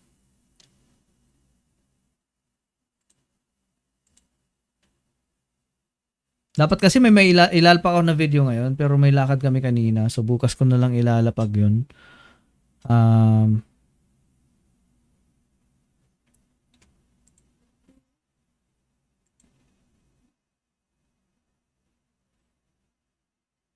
Oh, talaga? Nagla-live siya after niya mag-post?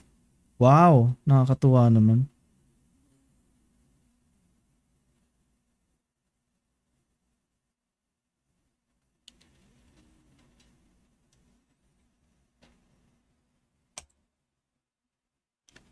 Isa ding trending topic ngayon, guys. You know, guys, isang trending topic din ngayon is OnlyFans. Do you know what OnlyFans is? Ito guys, oh. OnlyFans. Ay, ano ba yan? Minsan na mag-type, mali-mali pa. Do you know what OnlyFans is? Yan. It's actually it's a trend right now for women, and most, like, paano ba i-explain to?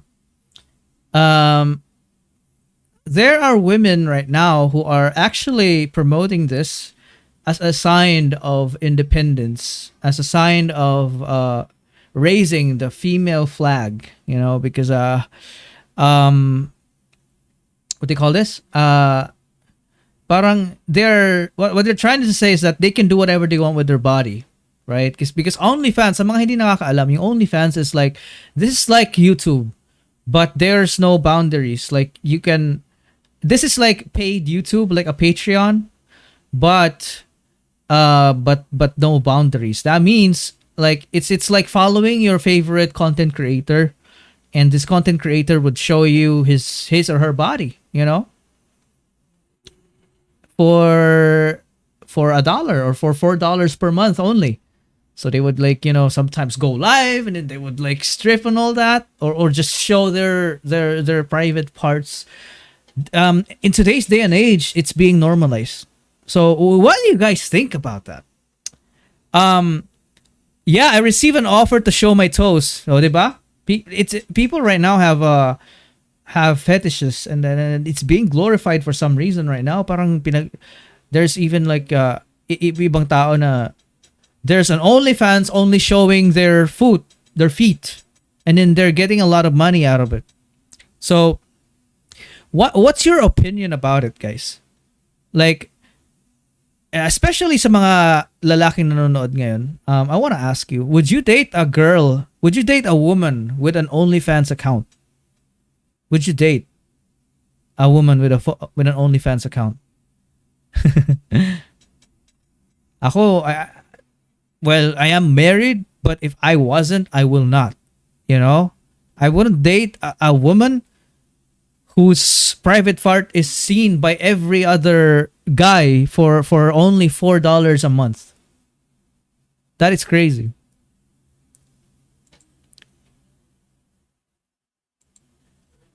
See, that is crazy, guys. Because I've been, you know what, these podcasts about OnlyFans has been popping up recently in my feed. At nagmi-make sense siya. Tulad nito.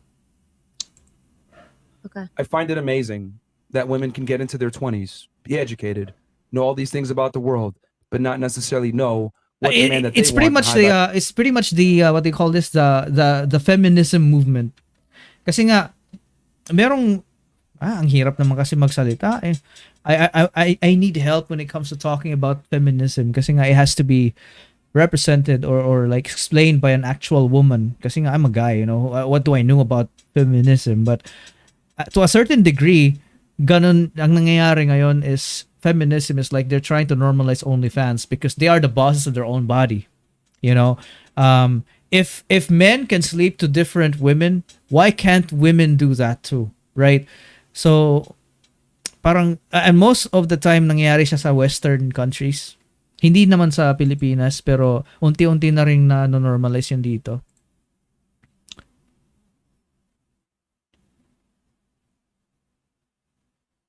Gawa na lang ako poems, short stories, na iba na ngayon, iba na yung content creation ngayon, guys. Iba na talaga. Kakaiba, grabe, kakaiba, sobrang kakaiba na yung feminism ngayon. Tapos yung OnlyFans, it's really a hot topic right now. New study out today that says women become unhappy as they get older. Well, the flip side, men get happier as life goes on. First of all, this study was conducted by mostly men. And when men conduct anything, they talk about their finances because men judge themselves by the size of their wallet, toys, dare I say. Ask any woman.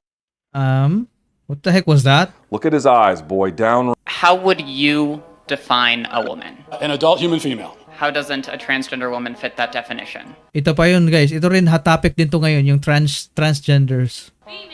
Because they're not female. So what you're saying is that a quote-unquote trans woman is a female. By the definitions I'm familiar with, yes. So how would you define female? There are several different categories for how we define sex. It's a complicated spectrum. What is a woman? What is a female? What do these words mean? It's complicated. It's not. Well, biological researchers would disagree with you. Well, then they're full of the ones that would say that. You said you're an EMT. Yes. You're responding to a health emergency. Biological male, somebody with a penis, is having a medical emergency. And they say to you, I think I'm having a miscarriage. Would you check them to see if they're having a miscarriage? Would you consider that a possibility for them?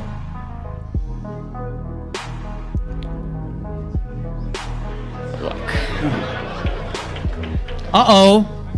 No. How would you... That is sick, man. Wow, grabe, no. I'm not against LGBT. I'm not against LGBTQ, not at all. But some people are just pushing it too hard. You know, like it's simple. It's really simple. There's like a man and a woman, but they can you can express yourself any way you can, as long as you're not hurting anyone. Pero yung iba talaga, parang gusto nila yung I don't want to talk about it, guys. I might get canceled, you know. Pero you get what the point is on the video, guys, right?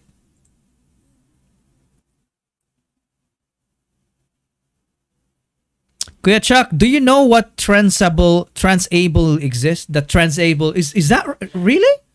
There's a word such there's such a word that is called transable? It's like your choice to be disabled. What? What is... Ayan, si Tita Missy, napaka-comment siya. Magandang topic tong ganito, Tita Missy. Mag-podcast tayo. Tapos may mga guest din tayo ng mga girls, no? Para pantay. Transable. That is weird. Kapag nabuntis sila, maniniwala ako babae sila. Diba? You know, someone won the Woman of the Year last year, and it was a transgender person. I don't know who it was, but it was a transgender person.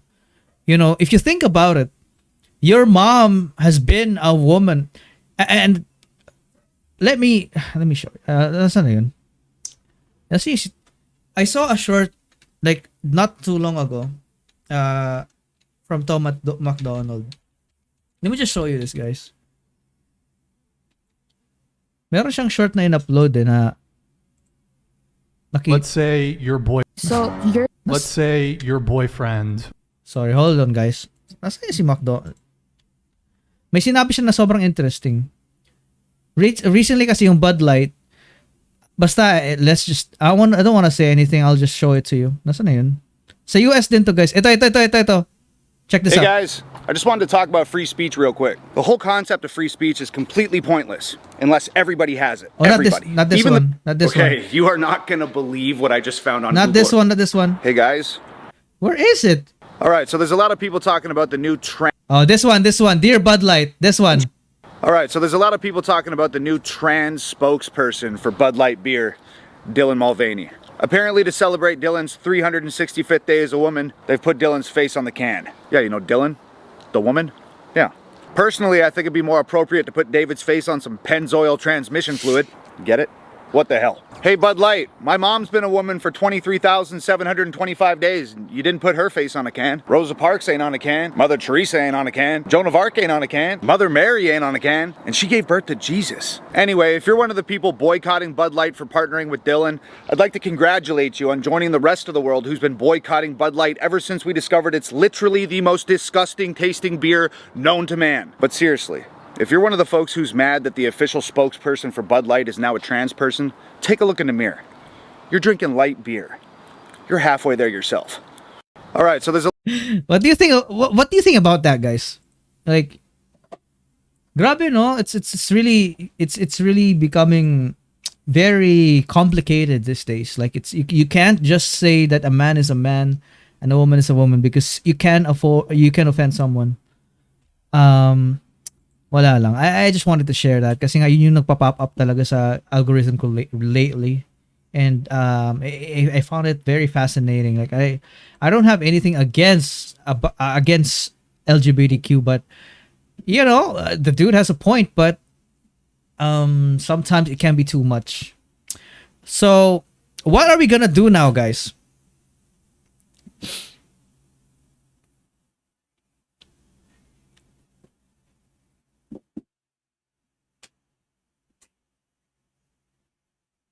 Yung mga yeah, respect is there, of course. Respect everybody, man. Respect lang yan, guys. Nasupalpal yung mga girls dyan. Nasupalpal, is that right? Gold of Ancestors, pre-colonial treasures in the Philippines. Is that a video? Kakanta ako? Anong gusto niyong kantahin ko?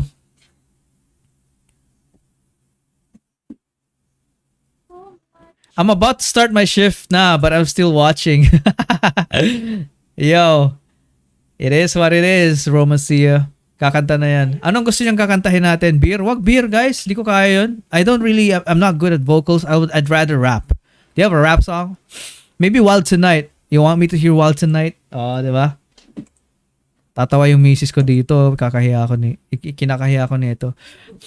Podcast kayo ni Tita Missy, MST and 18 couple tungkol sa mga issue na yan. Yeah, it will be a very interesting thing to do. I will try to figure something out to put it together. People are busy, but let's see.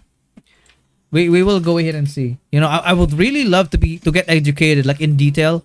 I want to be educated about these gender spectrums. I'm sure MST those guys are very knowledgeable when it comes to that thing. I'd also love to bring a few, girls. Para may mga din sila, may mga tawag dito, inputs din sila. Ayun, Wild Tonight. I composed a song I would want Stel to sing, pero pangarap na lang. Why not? DM Stel, Slide in his DMs. Why not? Baka makita niya, 'di ba? Wild Tonight. Pasintabi na lang, guys, ha? Kasi total Pinramis ko naman to. Is this good? This sounds legit. Umalis ka nga dito, mami. Kakanta ako. Kaya sa ako nandito, nahiya ako.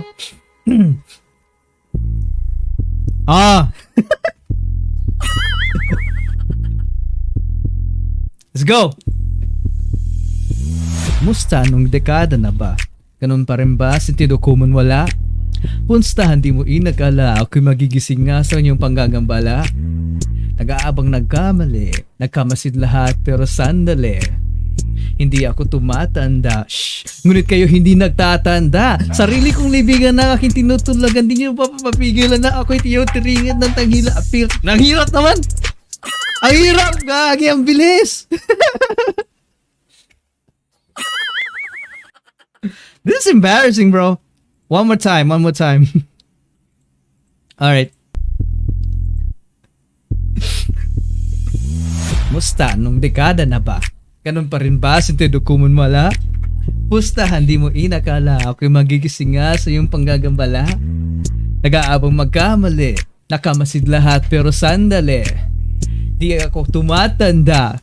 Ngunit kayo hindi nagtatanda. Sarili kong libingan na aking tinutulugan. Di nyo ba mapipigilan kahit pa ako'y tirikan ng kandila o pilak ang kadili may mabisa. Paglingkis ng pangin ko kaya iko'y mapamisa. Binuhay aking sungay simulan nyo na maghukad. Dyan naman kayo mahusay. Pinasipi kong patunay kapag ako ang pumuna. Hindi kayo mauuna. Teka, baliin natin to. In the darkness. I hear ang hirap taas. This sounding so inviting. Turn up the rhythm and the music. Let me hear you say la la la la. Hands up, the party don't stop. Full moon in the sky, awakening the beast, alright. Getting wild tonight. Hey! Let's go! Getting wild tonight.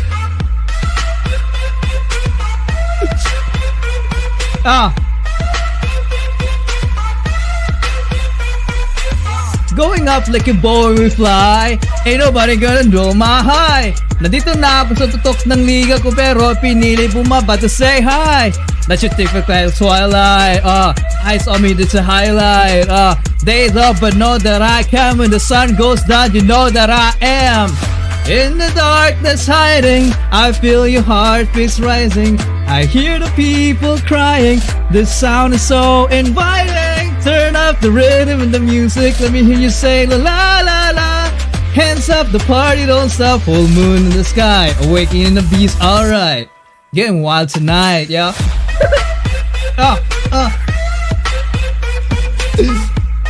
Let's go. Getting wild tonight.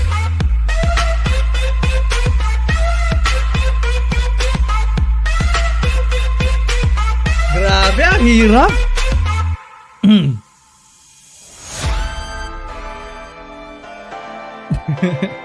Ha? Nakaraos na. Hindi pa tapos. Turn up the rhythm and the music. Let me hear you say la la la la. Hands up, the party don't stop. Full moon in the sky, awakening the beast. Alright. Getting wild tonight. Wala pa pala. Getting wild tonight. Ayan.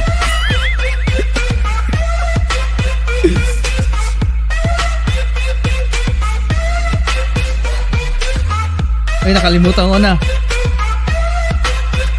Oh, next song. What's the next song, guys? Wala kayong kaalam-alam. Yung twist pala, lasing talaga ako, di ba? Misis ko, inaasar ako dito sa gilid. Ikaw ang next kumanta, mami. Tilaluha. Hindi ko kaya yung tilaluha, guys. Laluna, pwede pa. Sige, lalo na. Oh my gosh. Okay, let's go. Alright, palayo. Sige, mamaya palayo. Maganda ba to? Pangit yung ano. Gusto ko yung actual instrumental.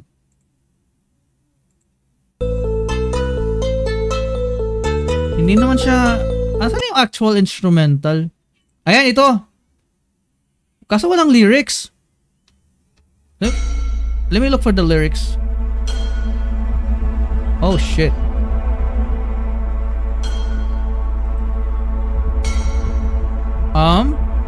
Wait a minute, guys. I will have to take a look at the lyrics. Give me a few sec.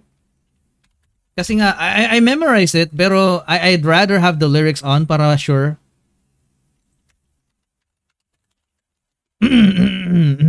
Let's go. Okay, I have it.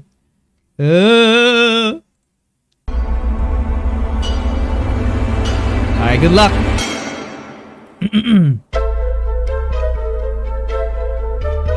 Yeah. Anong ingay yon? Saan nanggaling yon? Sa tagal nakakulong bilang araw ng panahon. Teka, got my shackles on. That means I am home. Got no room for visitors. It'd be busy if you leave me alone. Hey, go away. I'd be rude if I ask you to stay. Cause I'm gonna pray right before I try to eat my prey. You know what they say. Who cares what they say? Don't invade my space, cause if you do, then I'll leave you like what you're doing. Not okay. Siguro nga panahon na para ko'y magising. Harapin at tatak ang tunay ako'y magiging. Alamin mga bagay na makakaya kong gawin. Kapag ang takot at kinatatakutan ko'y ako rin. Kahit saan magpuntay piging buhay yun di na darating. Ako'y magpapakalasing sa dugong bawat magpiling. Umagay di na darating. Buwan ay diagin ng dakating. Di usoy huli, tara simulan natin.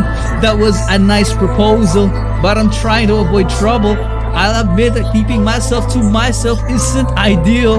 Should I really go out there and be healthy, though it's clear that the whole world is unfair? Cause hey, okay, I've been living all my life right behind these bars. I've been the life, the knife cut to all these cuts. Unlike the vein, at the 6 feet, what's beneath the pain? Again from hell and grind. These are my lifelines. I'll die if it's my time. Lifetime has to twists and turns, yeah.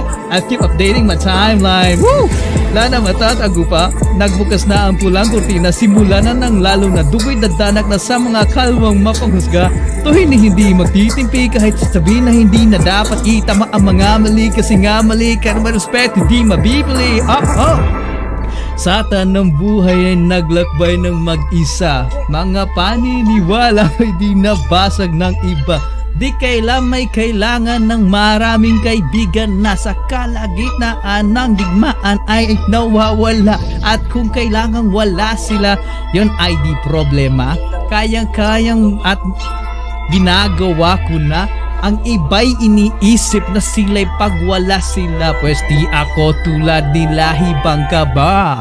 Gat sa wala, ako'y nabuhay sa walang hupay na pagkahig ng lupa. San man mapadpad, aking paa, dininda ang nakalipas na hanggang sa di na malaya na ang puso ay bato na. Kaya kinulungan sa sarili mag-isa at binigay ang natatanging susi na meron ako sakit. Yeah! At kung maharap sa sarili, magkukusay luluha sa mundo at isisimula Ito ang lalo na hindi kita pipilitinama. Di walang ipinamas kita. Nakita mo, wala ra.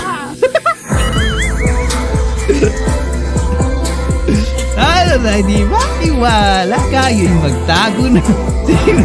Lalo na di maniwala kayo'y magtago na. Lalo ka na. Bro, ang hirap niya guys. It's been a while since I sang this. It's been a while.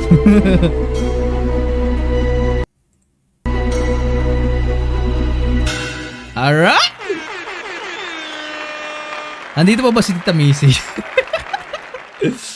Oh my goodness. Alright, so that was La Luna by Pablo. Cover by Casual Chuck. Live yon guys ha. Patunay na si Casual Chuck ay hindi naglo-lip sync. O, diba? Huwag niyo pagbintangan ng autotune. Kala mo magaling sumantay, no? Para mapagbintang ng autotune, right?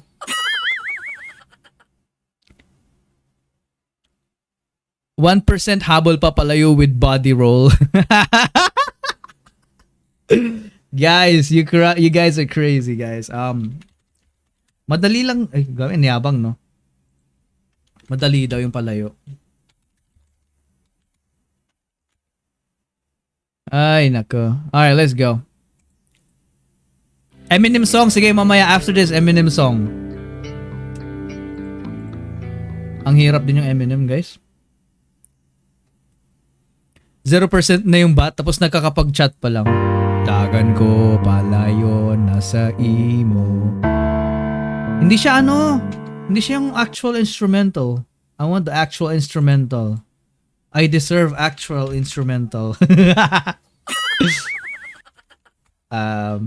Here we go. I'll just pull up the lyrics here.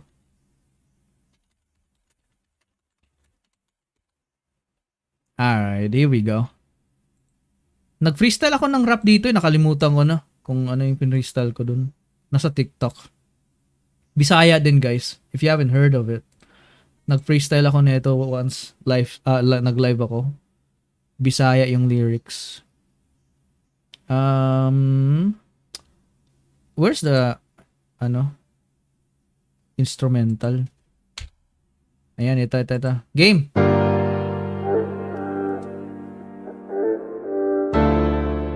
Nagsimula na ba siya dito? Nabukod kay di na ko gusto. Yan pala, nagsimula na pala siya. Didn't come to play with you, oh. I can't sing. Ayaw sayang ang oras ko, oh. Taas raging imong garbo, oh. If there's a problem, girl, that's you, oh. What na ko kabalo, oh. Sa gusto ko makontento, gihatag ko tanang gusto. Kulang pa ba sa imo? Kulo sa tumatao, kano sa ko nakakako. Kita ko sa luha ko, di ka po'y nako nimo. Tama na, yeah.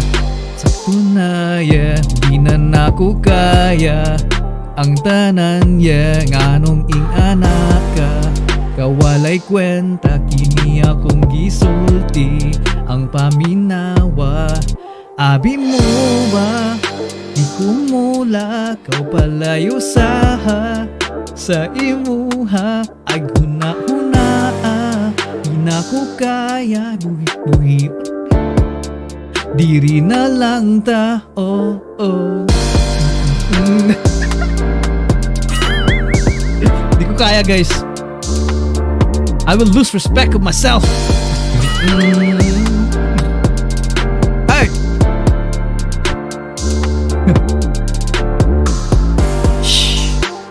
Ayaw nagsurya kay, yeah. Kalas kay glaway day, yeah.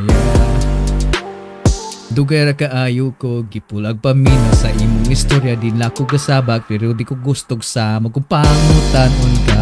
Unsay problema, pugsun pa, masako ka, ano mang di, kamostorya, nagsasala, ako apalihog lang ko. Ayaw sa imong batasan, na di masabdan, terminal lang, ako tanan, abi mo ba? Kumula, kau palayo sa sa imuha ay huna-huna, di na ko kaya nga buhion ka, durira lang ta.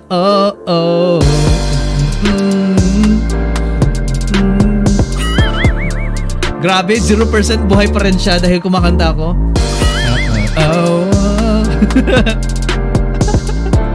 This is crazy, bro.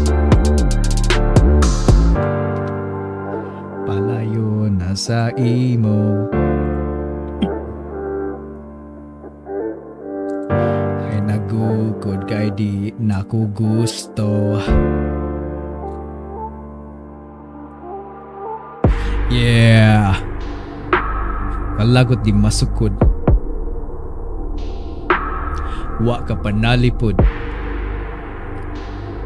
Ako na lang ang mutalikod, di maagwantag yun ang kalisod. Sa pampang pag-utaw ng di tugok napalula. Mga bakak, mao ba niya mong gusto sa akong utok mo tatak? Tibuo kong tunon ang pait nga kagahapon. Bisan pa nga gusto na mawala ko, gibali wala ko tanan kasakit. Hey, kailan labas ang MV? Abangan nyo guys. Magre-release muna ako ng teaser bago MV, kaya abangan nyo. Stream.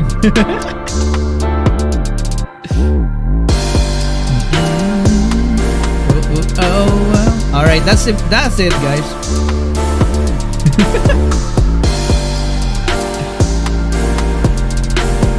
I-delete ko tong live stream na to guys.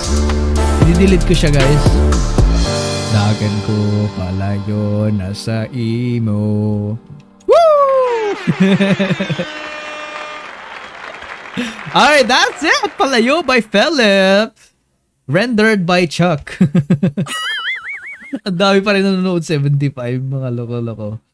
Okay. Alright, what's next guys? Anything? Tama na to, mag-react na tayo. Pero, ay! May nag-request para kanina ng Eminem song, diba?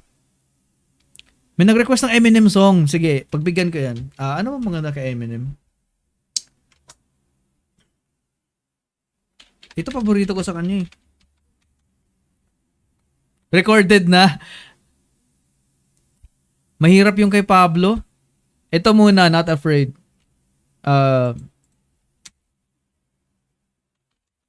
May nag-request eh. Tapos umuo na ako. Eto, mabilis lang. Ang hirap na ito. Wala, ang hirap na ito. Lose Yourself, ang hirap. Hala, ang hirap niyan. Mahirap to. Hindi ko natatapusin. Try ko lang ha. Try ko lang. Instrumental. Lyrics. Try ko lang ha, drama. Holy crap. Okay.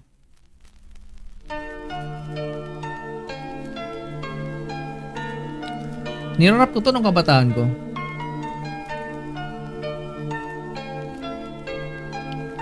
Eight Mile, y'all.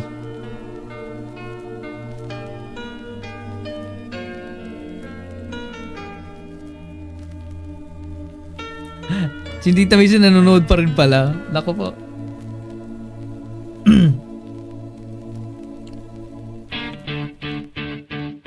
Look.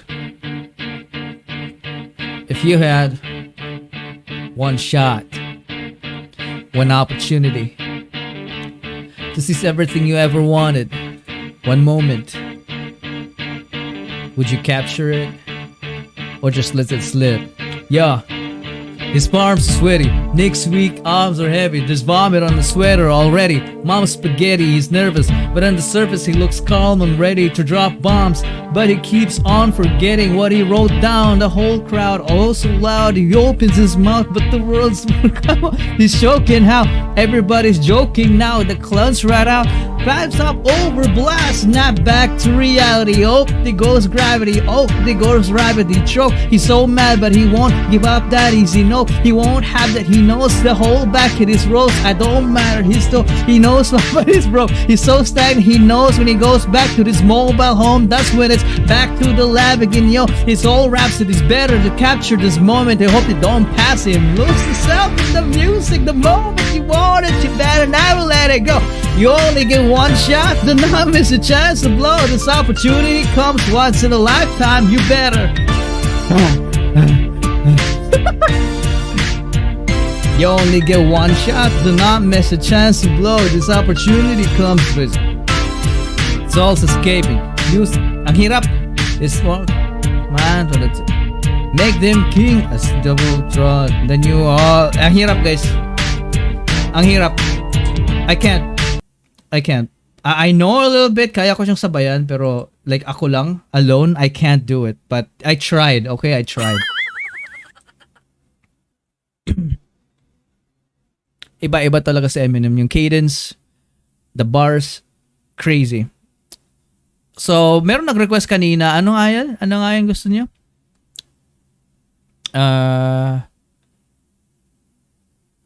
May nag-request kanina eh. Ano yun? Ayun. Ay, ang hirap nun. Hindi ko kaya yung kay Pablo mataas.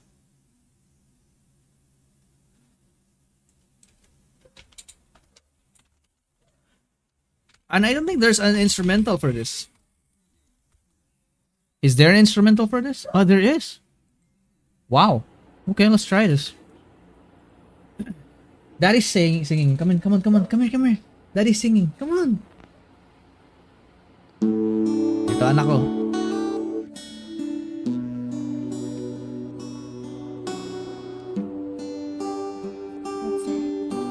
It's Pablo. He's a person. This guy is hiding.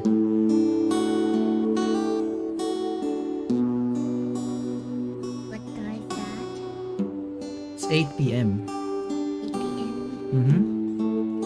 What time? It's 8 p.m. where he is. Where's the lyrics? Where's the lyrics? Lumalalim na naman. Ang taas! Hudyat nito'y naman lagi na ng pagsis... Di ko kaya, guys. Di ko maintindihan ang bigati. Hindi ko kaya.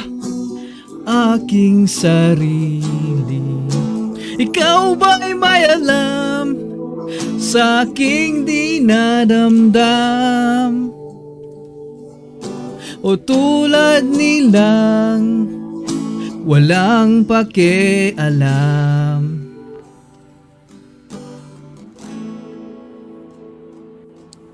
O ban, ikaw nga ba'y tunay na kaibigan? Oh, oh, lan, mulang sa aking mundo ay kalungkutan. Oh, oh, oh, bakit ka nga bang pasalamatan? Kasiyahan sana. Mapatingin sila, nahiya ako. Yun pa man, hindi ko to gusto. Hindi ko to gusto. Salamat sa presensya mo. Hindi ko to gusto. Lumayan mo nga. Ang hirap. And there's the other girl. Tumitingin din siya. You don't wanna see. Oh, you can go there na. It's hot. It's hot in here. Grabe, ang init. Sorry guys, medyo distracted daw.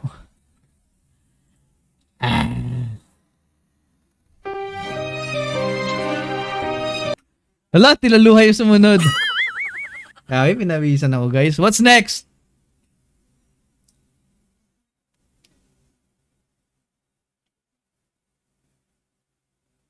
Gising pa sila guys kasi nga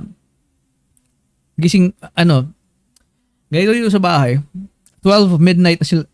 Most of the time 12 midnight na sila nakakatulog. Tapos gigising 10 a.m. That's how it is here. Tapos yung pasok nila, yung pasok kasi ng school nila, medyo nasa later shift sila. Kaya ganun. Bulan. Ang hirap ng bulan. Wag na guys, tama na. Tama na guys. Grabe, ang hirap. Kaya ang hirap mag-live performance talaga. So, siguro itigil na natin to. It's getting late. Last request na pang malupitan. SB19 song. SB19 song na lang guys, na may rap. Anong SB19 song na may rap na gusto niya? Yung gusto ko. Wag na yung clean up my closet. Ang hirap no, walang hingahan doon. Get Right by Josh Collin. Next time na ako magre-react sa music guys. What?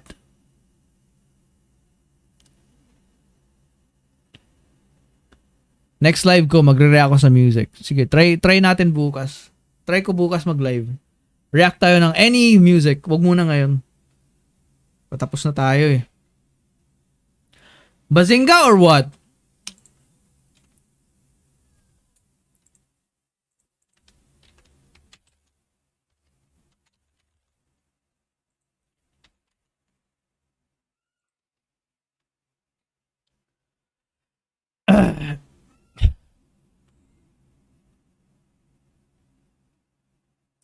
Wow, I'll send you your voice clip. If you want, we can listen to it now. Do you want us to listen together? You know, we're just, having fun here. Gagi, nanonood pala sila yung mga casuals na tinitira nila patalikod sa group chat namin sa Facebook. Mga loko-loko. Kabahan ka na sob, sabi ni Sunshine. Wag niyo akong nililibak ha. Bazinga yung gusto. Ay, pantay oh. Bazinga and what parehas. Tawang-tawa ako dito sa work ko habang nakikinig sa'yo, kuya. Andun din pala si Joyan. Bazinga din, Pablo verse. Alright. Minsan lang maging active yung group chat namin, guys. As in, sobrang inactive. Bazinga na. Sige, Bazinga. Ang taas ng Bazinga yung kay Stel eh. Hindi ko kaya. Mas gusto ko pa yung what? Alright. Ayan,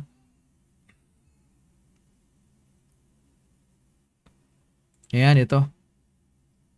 Hindi ko kaya. Sinasabi ko na.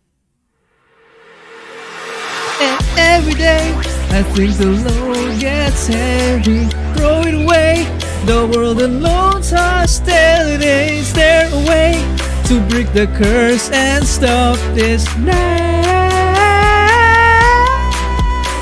I'm going home, then I'm cry alone. Don't you worry, soon I'll be gone. Psych Bazinga, hey, no gasolina, yeah. I'm fine, linger, yeah. There you turn up the heat to burn you till I die. Ay, teka lang. Parang hindi nyo kita. Okay lang. Bus killer, I'm killing your bus, so get the hell out, clown. Who's the boss now? I just turned the road. I've signed on that. You can't quit thinking you know. I hit up, you that roundhouse. Yeah. Don't you see? This is my legacy. Yeah, how you gonna get to me? When I get the almighty with me, the bibbidi bobbidi. Every day, I think the load gets heavy. Throw it away. The world unloads hostilities. There a way to break the curse and stop this night? I'll throw a stone and might break a bone. Don't.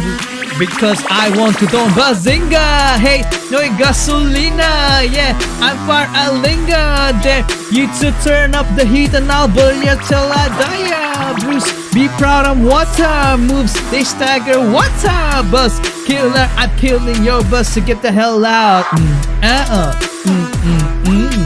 Look at you. Look at you.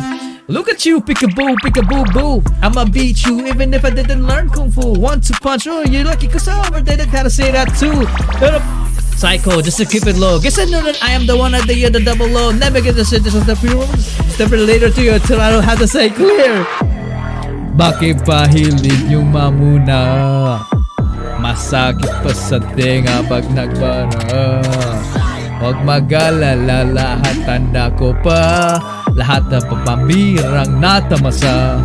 Nako, pasensya. Last night I thought I already told you that I'm always ready. Come on and test me, you know nothing's gonna stop me. Bring it all out now. Oh, those are close and all light and full, so I break the dawn in my home. Bazinga! Hey, no gasolina! Yeah, I fire linger there. You two turn up the heat and I'll boil you till I die. Bruce, be proud on what's up. Moves, they stagger what's up. Buzz killer, I'm killing your buzz, so get the hell out. Hey, look at you, look at you. Look at you, look at you. Hey.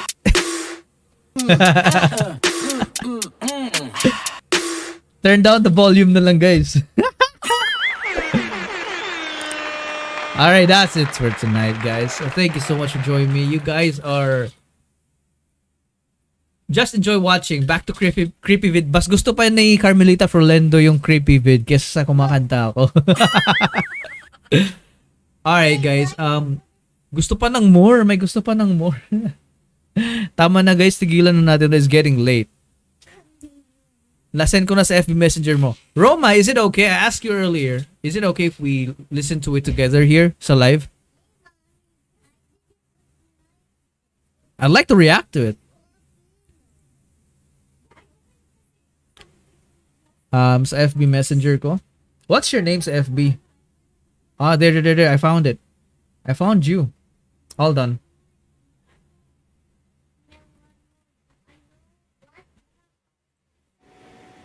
Alright. Ayan. So, Roma Sia apparently has a song that she wrote and she would like to pitch it for Stel. For Stel to sing it. Let's hear it, guys, okay? This is very interesting. Malay mo si Stel pala nanonood and then turns out he's interested, right? Let's hear this, guys. Okay. This is the song created by Roma Sia. Let's go. I'm the one you want, and I'm the worthy of your love. You were making fun. Yes, you're flattering around. But my heart believed, and I know it's very full of me. But then my love won't change till the rest of time. Hey. So I'll just dream on the times when I'm with you, and I'll just meet you in my dreams. Yo. Yo, dream on? Dream the times when I was with you? The memories of you pretending. Did the guy die here? I'd want to say goodbye, but I know my heart will cry. I'd want to stay with you, but I know you won't love me true.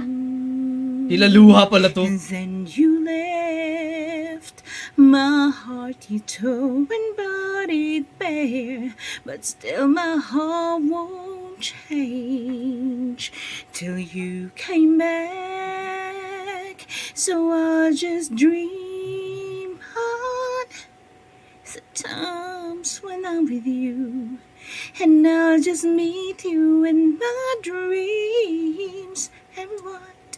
It's just an audio clip. Memories of you pretending. The memories of you pretending. What? What? There's a twist towards the end? The memories of your pretending? So it wasn't real? Like, what? Did he just fool you? And you were so like, you were in love because of it? Keep on dreaming, dreaming.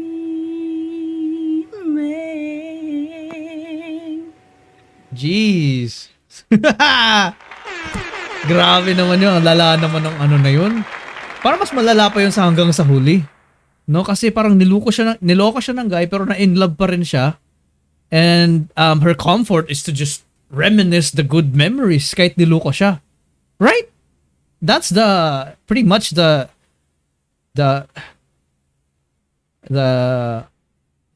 whole thing. Grabe. Ang sakit naman nun. Masakit masyado. Well, I hope if Stell is listening, consider this, man. I mean, that's something. That's definitely special. Thank you so much, Roma Flores, for sharing your music to us. All right? Ganito lang tayo sa channel. Like, if you want to share something, if you want to tell me anything, you tell me. I might not see it like right away, but I try to check my messages from time to time. And then, I can share it to y'all guys if you want to. We're friends here. Pantay-pantay tayo. And I love you guys. And thank you so much for always supporting, the channel and, my content. So, what a way to close the stream, guys. It's getting late and I will not take more of your time. This has been an interesting stream. Like, we talk a lot about stuff. Like, we started with brownouts, and then we started talking about ghosts, and then we started talking about reincarnation, and then after that we started talking about true crime, and then feminism. What? And then after that we started talking about childbirth control and genders. Wow, what a night. And then it ended up with a karaoke session with me, and then a fan shared her composed song for SB19. Wow. For Stell. What a night. What a special night. Thank you so much, guys, for being with me. And I will not take more of your time. You have your dinner. Ako, hindi pa ako kumakain. Medyo nararamdaman ko na yung gutom. So I will, grab something to bite, and yeah. Thank you, guys. Love you. I want to thank you. I want to say thank you pala dun sa mga bagong naging members. I want to just thank them. Kasi nga, you are the reason why the channel is afloat. Kasi nga, hindi basta-basta yung gumawa ng content, guys. It takes time and effort. And you supporting me monetarily, it's a big thing. Alright? So, I want to say thank you dun sa mga bagong members natin na si Rogue V, Harvey TV, and Roma Sia. I think meron pang isa dito. Mary Rose Santos. Alright? Sila yung apat na naging member today. Thank you so much. I appreciate you guys. You guys are the best. Next time, siguro try natin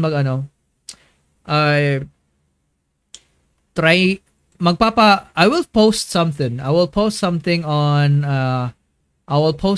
my community section. And I will ask you guys what movie to watch. What's a good movie to watch? All right, I'll do that. Yeah. So let's go ahead and try to. Let's see. We will what do you call this? Ano ba yan? I will ask you what movie or TV series to watch. Tapos panoorin natin lang live. Tapos i-watch party natin. Masaya siguro pag horror, no? Anyway, see you guys. I will have my dinner now. Bye. Love you. Peace out.